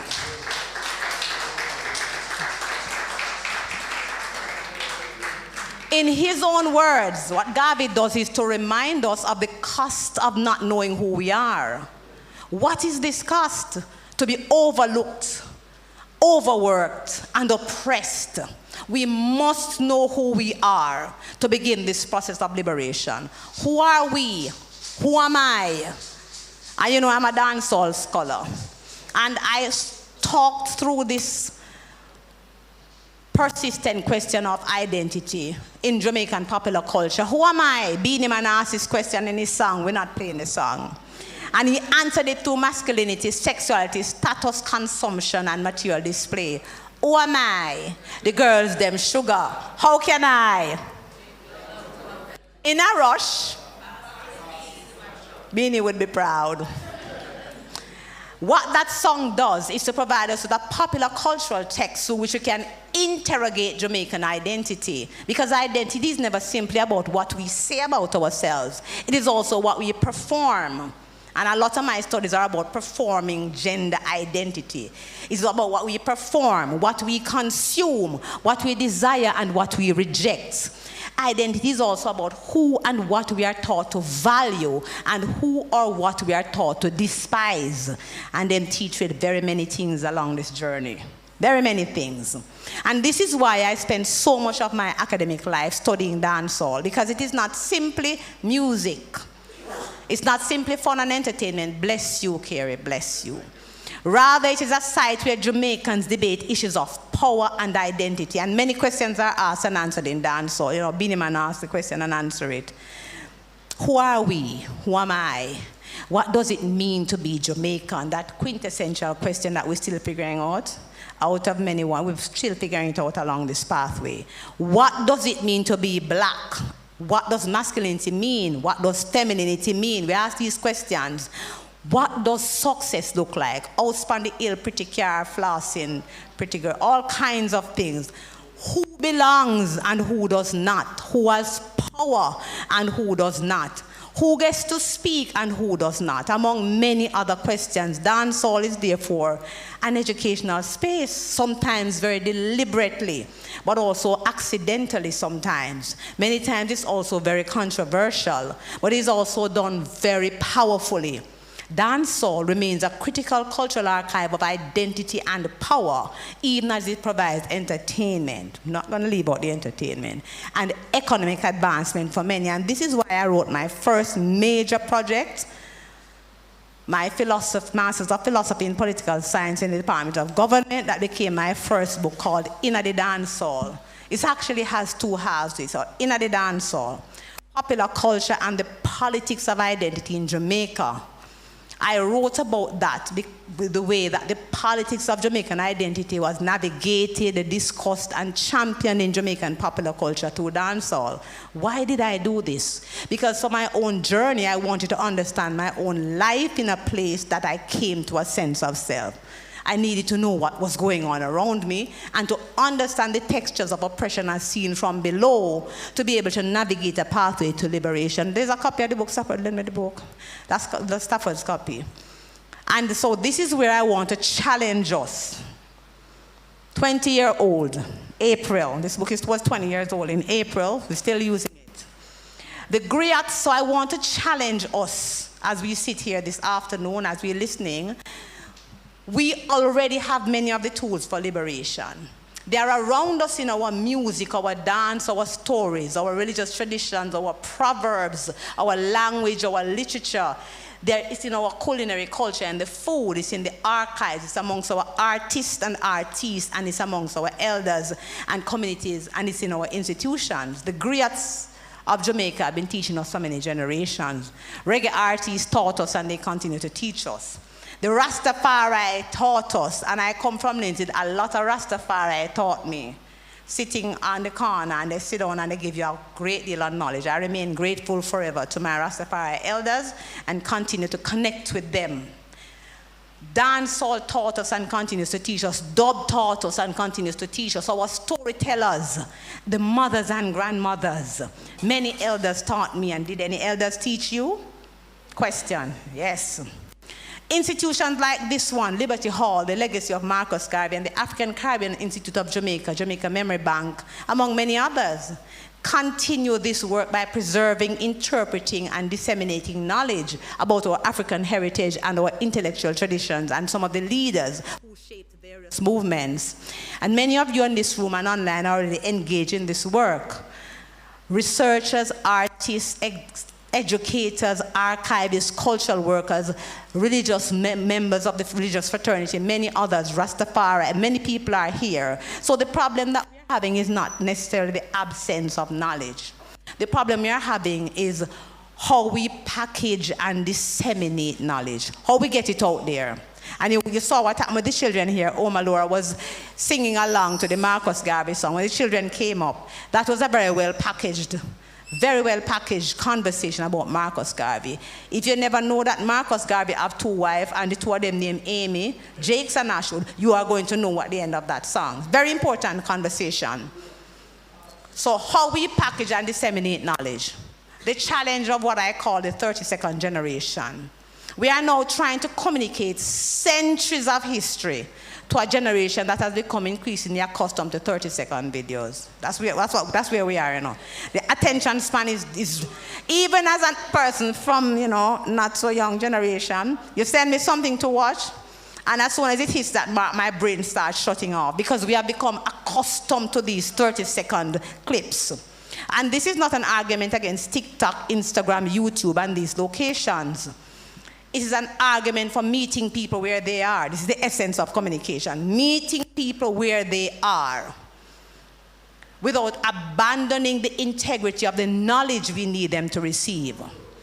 We need Garvey in the classroom, definitely, but we also need Garvey on YouTube. We need enough Garvey on YouTube. We need Garvey in books, but we need Garvey in animations and in podcasts. We need Garvey all about. Enough Garvey. Blessings. We need Garvey in scholarly conferences and seminars like these. Of course we do. We have to have them. But we also need Garvey in the language of the youth. The language of this generation, the new one, and the one that comes after. We need long-form scholarship. We need people to write books. But we also need language bites, as I call them, that open the door to deeper knowledge. We have to meet them where they are. And so I segue here a bit. Thank you. In preparing for this lecture, so my crew they are people from the early 20s all the way up to like 90. I interact with. One of my younger members WhatsApped me and said, remember to get highlights of the presentation for posting online. Short video. So I'm looking at Stafford. I said to him, Stafford will deal with that. The generation next. The challenge, what we are talking about then, is to build the bridges between generations. So a lot of us in here, I'm preaching to the converted. A lot of persons online, I'm preaching to the converted. But we have to build bridges between the generations. Between the person who grew up without a smartphone, like myself, many of us here, and the child today who receives a tablet almost at birth. Well, some of them get it before birth because it's in the baby shower thing and them get the tablets from, right. So they get the tablets very early. When they open their eyes, they put their hand on the tablet and they are tableting. It's true though. And we want to build a bridge as well between the archive and the algorithm. The algorithm has become very powerful. We want to build bridges between scholarship and between culture and the popular culture. And we must continue to build the bridges between the university and the community. We have been doing a great deal of that between institutions like Liberty Hall. Liberty Hall sits in the middle of the community, but we have to do more. We have to bridge the gap between information and knowledge by using the tools of this generation, and that means we also have to engage with this generation to ensure that it is done in the way that they want it. Because a lot of us are approaching this frontier like this person who discovers the world. Like, Christopher Columbus claimed that you come to a new world and you figure things out. Yes, a lot of us are approaching it like that. So what is Garvey's question for us? So perhaps the question before us then is not whether Garvey remains relevant in this bold new 21st century frontier, because it is clear that he does. Reggae Jam 2026, Professor Jason R.D. Cooper Spin, and many other incidents around us in this fragmented geopolitical climate that we are trying to keep up with, got them battering us left, right, and center. All of these things show us clearly that Garvey is relevant. But the question really is, what are we doing with Garvey? What are we doing with Garvey right now? Are we simply celebrating him? It's the 139th anniversary of his birth, and I have gotten like 7 different things in my thing, or 8 that are happening today, probably 9 or 10. A lot of things are happening today in Jamaica. That's the ones I'm talking. In Kingston. Are we putting his face on posters?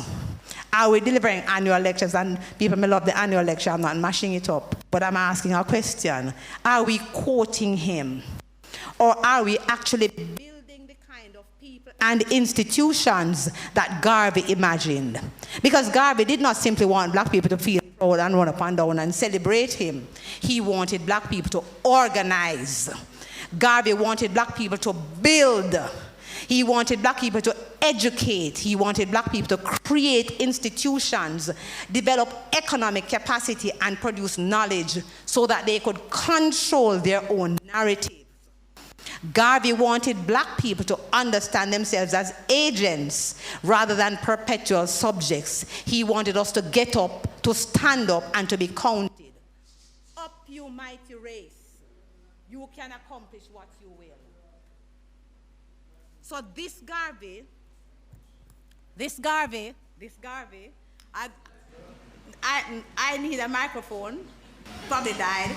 This Garvey is a much more demanding Garvey.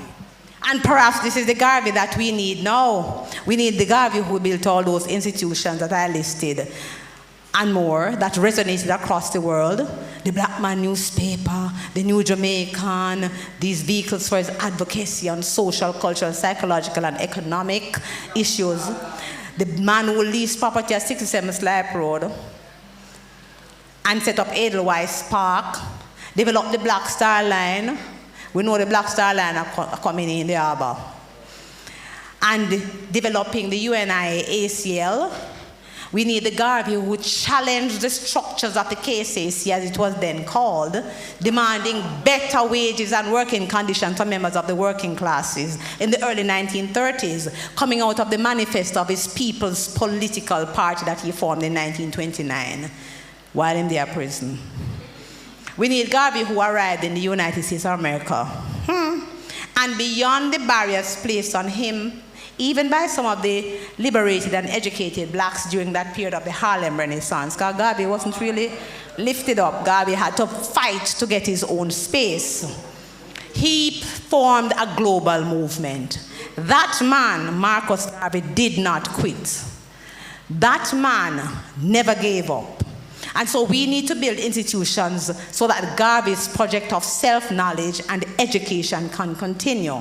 We, like Garvey, cannot quit. We should not give up.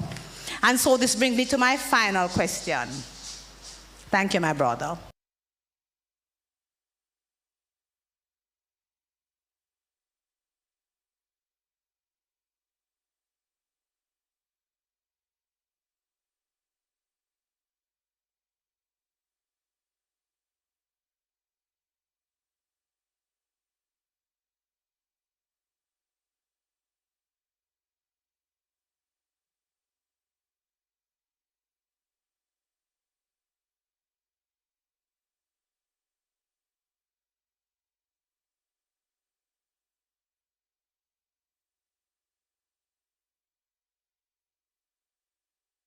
I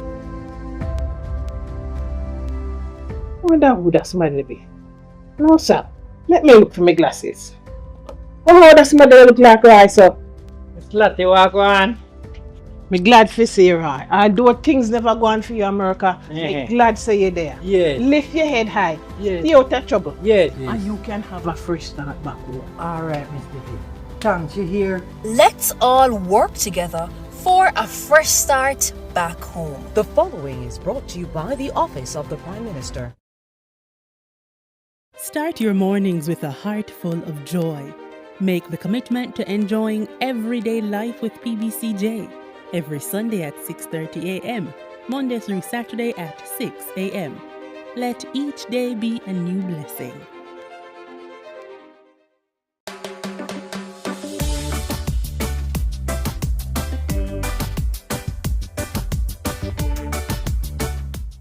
There is always a proverb or a saying to match whatever emotion or situation there is. Now, these proverbs or sayings are influenced by our multicultural ancestry, namely that of the African and English ancestry. And of course, it's not just the saying or the proverb, it's how you say it too. You too red eye. Or what the English would say is, your eyes are too red. Now, I never really seen a red eye yet, unless it's pink eye. But what it really means is, you want what other people have. You're envious, you're jealous, you're covetous, right? And you must learn to satisfy with what you have, man. You're too red eye. Stop looking for what other people have.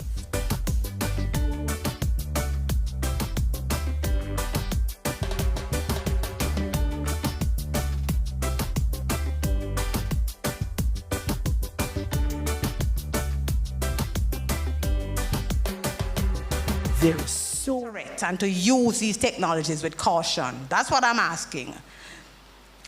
And yes, economically purposeful. It must be economically purposeful because knowledge must be capable of producing livelihoods, institutions, and sustainable communities. We have to eat and drink and live. GPS bill have to pay it, not free. Gotta pay the bills.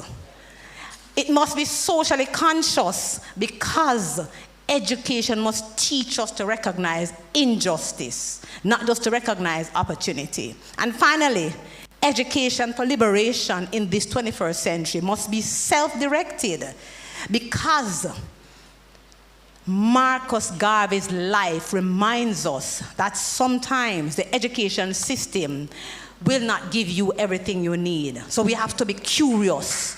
And I keep on saying, and I'm holding up my phone, this thing has, what's it? Well, I'm in the terabytes, but I think there are some other terms, some other zzz and whatever bytes. Gazillions. Access to information. You can go to all these libraries across the world. You can get hard copy documents, full text. We must ensure that we seek out the knowledge, encourage our young people to seek out the information and knowledge that is so democratically available.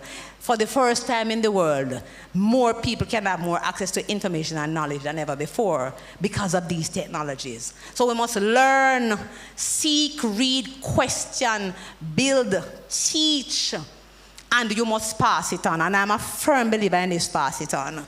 When you give, when you learn, teach. As for me, I shall not be moved. That's Maya Angelou, one of my favorite poets, whose thoughts and works also influenced my journey. I believe firmly that knowledge must be given away. Like you just give it away for free, give away the book, then I give away my books and pass on knowledge for free because we are trying to ensure that the generation that come after us are empowered with the knowledge that they need for their own self-determination and self-definition. So in conclusion, remember who we are. I want to leave with a few thoughts. Today is the 139th anniversary of the birth of our first national hero, the right Marcus Mosiah Garvey. This birthday invites celebration, but it also demands that we reflect and that we practice some level of accountability because every generation must answer the question, what did you do with the knowledge that you inherited? And I want you to reflect on this question, those here in this room and those of us online and those who will watch this video after we have ended this event. My mother, Edith Elizabeth Henry, did not have the educational opportunities that she wanted, that she knew she deserved. But she understood education and she understood its power. And she transferred that knowledge to me, and I am the product of her knowledge, matched with the educational opportunities that I got that she could not achieve. And I'm very grateful to her. Big up my mother, Edith, big up my mother, resting in peace. Marcus Garvey did not have all the institutional and educational privileges that are available to us today, but he understood the power of the educated mind, and he taught generations to imagine themselves differently. Education, therefore, is not simply preparation for employment. It is more so the preparation for self-definition. I underscore these points. Preparation for citizenship, preparation for creation, preparation for civilization. Perhaps most importantly, as this lecture is trying to remind us, it is preparation for liberation, but liberation reminds us and requires us that we need to know who we are. So let me ask the questions again. Who are we? What are we educating ourselves to become? What kind of Jamaica are we preparing the next generation to create? This struggle for liberation did not end with emancipation. It did not end with independence. It did not end with the removal of the colonial flag, the Union Jack, and the raising of the black, green, and gold that we love so much. And it certainly did not end with the awarding of university degrees. The struggle continues wherever there's ignorance, wherever there's economic exclusion, and wherever somebody else gets to tell us who we are. I am telling you that the struggle continues for all Jamaicans, all Caribbean people, all black people, wherever you are in this brave new world that is fragmented significantly, because we're in the middle of the baga by geopolitical fractures and the resurgence of old forms of exclusion and xenophobia. It's not cute for us out there. So the work of education continues, the work of Garvey continues, and the responsibility is ours. Remember who you are, know where you come from, learn, think, create, build, teach, and pass it on, pay it forward. Because perhaps even if you do not consider yourself a Garveyite, the most Garveyite act that we can perform in this 21st century is not simply to remember Marcus Garvey. Lots of people remember old Marcus Garvey. Many of us all over the world use Garvey and his philosophies and hold them close to our hearts. Perhaps the most Garveyite act is to become the kind of people who can finish some of the work that Garvey began. This is the pathway to liberation. It is one perfect order. I thank you.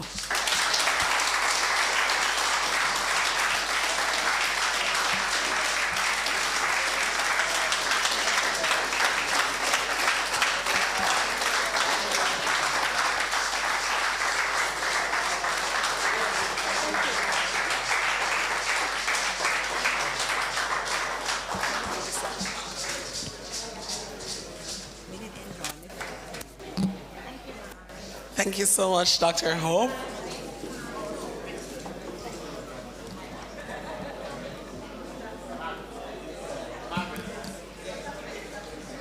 I've been to many lectures, you know. I've been to quite a few lectures, and unfortunately, as a student, I've been to too much. But this one, I want to say it was more than a lecture, you know. It was an engaging conversation. It was something that stirred our minds, but most importantly, it was a manifestation for us all.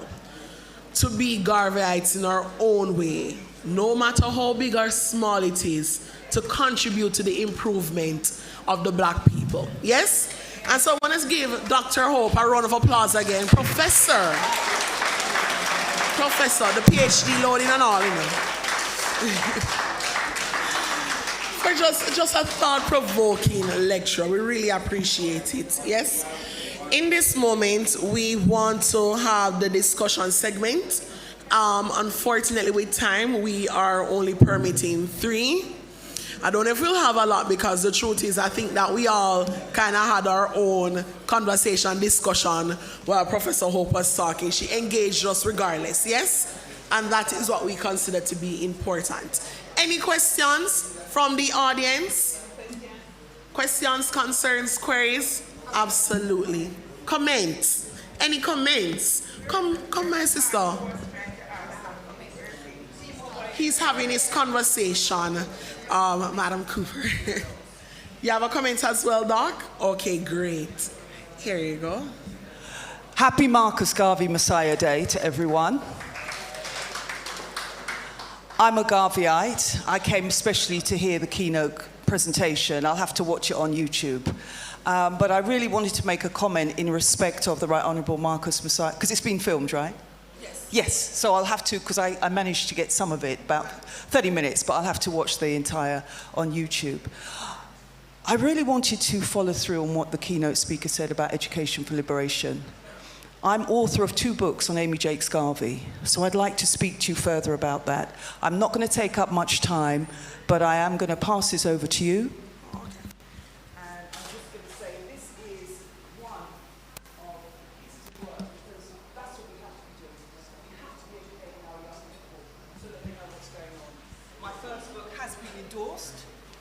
My first book has been endorsed by the UNI in America. I've got another banner, but I don't want to take up too much time, but I just thought I'd let you see. This is the 126-page book, because I know a lot of people, like the keynote speaker said, 314 pages. For some people that don't know about Marcus Garvey, moreover, Amy Jakes Garvey is a challenge. So thank you so much. Happy Marcus Mosiah Garvey Day. Garvey lives! Aww. Thank you so much. Thank you so much. Dr. Gooden.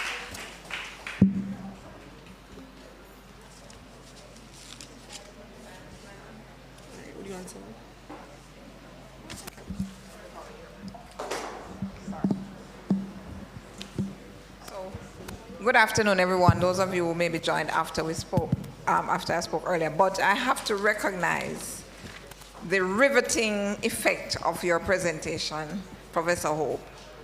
And it calls me to speak again here, because as a product of the Jamaica Teachers College, we had a program there called Education and Training. And it was very important in recognizing that just getting information does not change your behavior. It's how you internalize and interpret and relate to this information. So that stuck with me from the Micro Teachers College.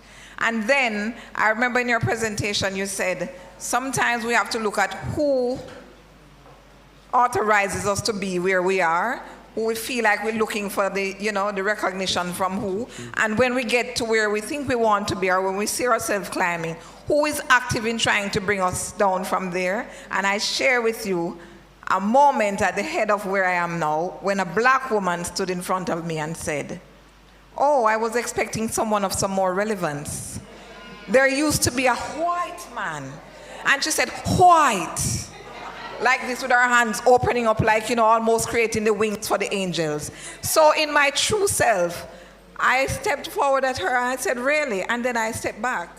And I said, I am of that relevance. I am the senior director here. And that's what makes me relevant. So sometimes you mentioned earlier you have to claim it. You don't wait on people to authenticate you. And that's why you have to know what you're about. It has to come from somewhere deep inside of you that when it's coming out and people are seeing it, you already know it, so they don't need to authenticate it. I just had to say that. Thank you so much, Doc. Thank you for sharing your own experience and also creating a space for us to understand. There's something I lived on the Mary C. Cole Hall, which is an all-women's hall. And something we see when you walk into that building is you deserve to take up space, yes? And so you must continue to take up space. And I just want to close out this segment with a quotation from Marcus Garvey himself. And he says, we must canvass the world for our place and take it, not as a matter of favor, but as a matter of right. Yes? Ladies and gentlemen, with that, I welcome to the podium Miss Faith Anderson, who is the director of Liberty Hall, the legacy of Marcus Garvey. We've been hearing the name all afternoon. People begin of Faith. Good evening it's time for to Faith to you take once the podium again, ladies and herself gentlemen. to close We're out down this to the segment by final doing the game acknowledgements. So help us tonight, welcome of Miss course, Anderson, please, the final to game the in the podium. FIBA America 2029 Korean pre-qualifiers. Let's welcome back to the court the national team of the Turks and Caicos Islands. Number 0, Jesse Maximin. Nadine Booth Gooden. Number 1, Leonard Messick. Representing the Honorable Olivia Grange, Minister of Culture, Gender, Entertainment and Sport. Miss Lisa Johnston, who is the Honorary Consul of Costa Rica and wears many hats, who is here with us today. Members of the Institute of Jamaica's Council, Archbishop Kenneth Richards and Dr. Adia Barnett. Mr. Oliver Fagan, Chairman, Board of Management for the African Caribbean Institute of Jamaica and Jamaica Member Bank, as well as Liberty Hall, the legacy of Marcus Garvey. Mrs. Nicole Patrick Shaw, Deputy Director for the Institute of Jamaica, representing Mrs. Michelle Creed Nelson, Executive Director for the Institute of Jamaica. Our distinguished guests, our most distinguished guest lecturer, Professor Donna P. Hope,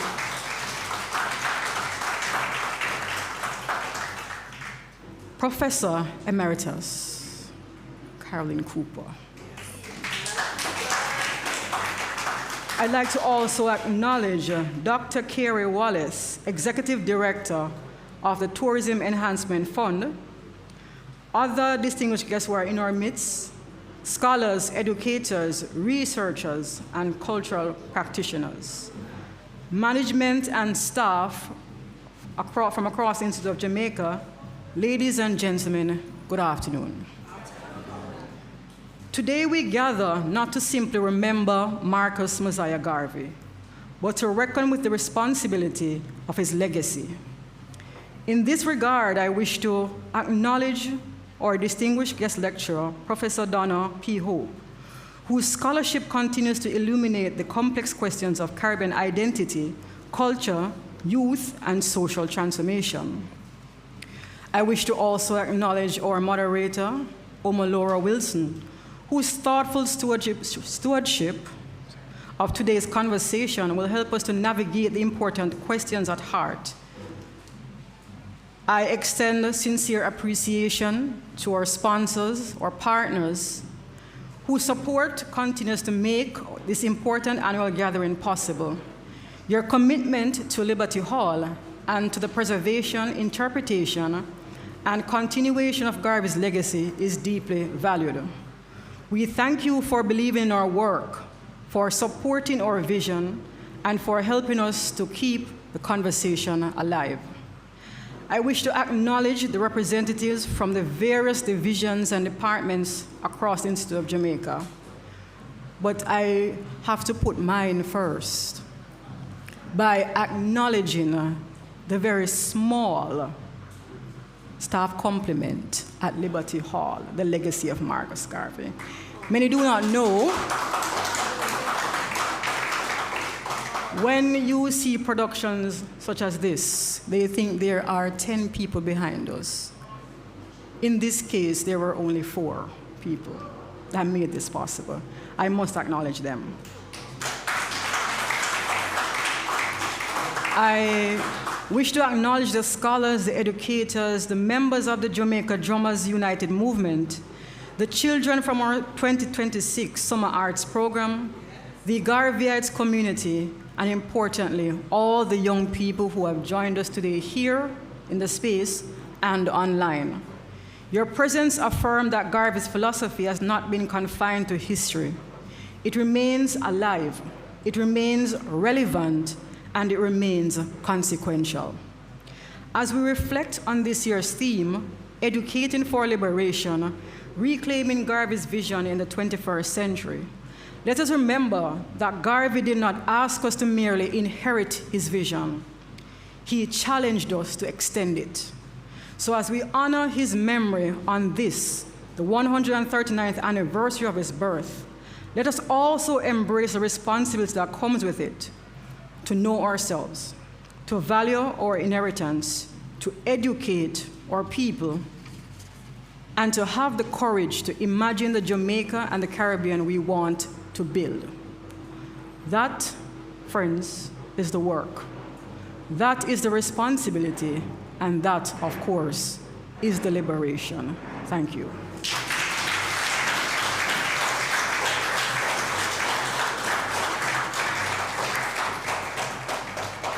Thank you so much, Mr. Faith Adamson, Director of Liberty Hall. Ladies and gentlemen, brothers and sisters all, it's unfortunate, but every good thing must come to an end, yes? And I hope that from this lecture series, you would have learned something. And as Professor Hope would have said, when you learn, you share. So let's ensure that when we leave this room this afternoon, we have the intention to share. Educate our young boys and girls so that they may accomplish great things. Educate your peers so that they may do great things. And of course, continue to support the elderly who will teach us great things. Yes, it has been a privilege to be amongst you. My name is Omolora Wilson. Thank you for having me. And of course, to send you off this afternoon, I want to say, up, you mighty race, and accomplish what you will. Thank you so much for joining us, ladies and gentlemen, and have yourselves a good afternoon. Oh, thank you so much. And of course, you know, we have refreshments. Don't forget to socialize, get somebody's contact, and stay.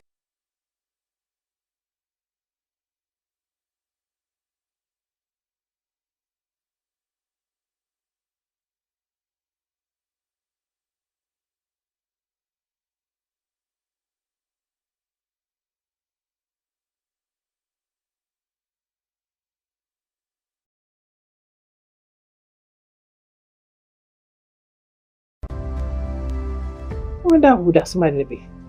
No, sir. Let me look for my glasses. Oh, that somebody look like right, sir. It's Lottie, walk on. Me glad for see you, right? Although things never go on for you, America, me glad to see you there. Yeah. Lift your head high. Yeah. Stay out of trouble. Yeah. And you can have a fresh start back home. All right, Mr. B.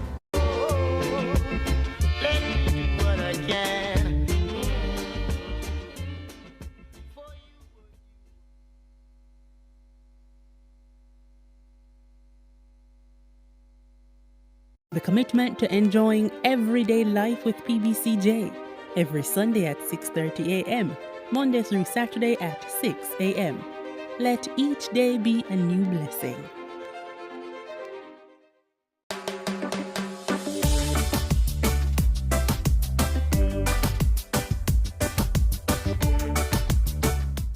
There is always a proverb or a saying to match whatever emotion or situation there is. Now, these proverbs or sayings are influenced by our multicultural ancestry, namely that of the African and English ancestry. And of course, it's not just the saying or the proverb, it's how you say it too. You too red eye. Or what the English would say is, your eyes are too red. Now, I never really seen a red eye yet, unless it's pink eye. But what it really means is, you want what other people have. You're envious, you're jealous. You're coveting.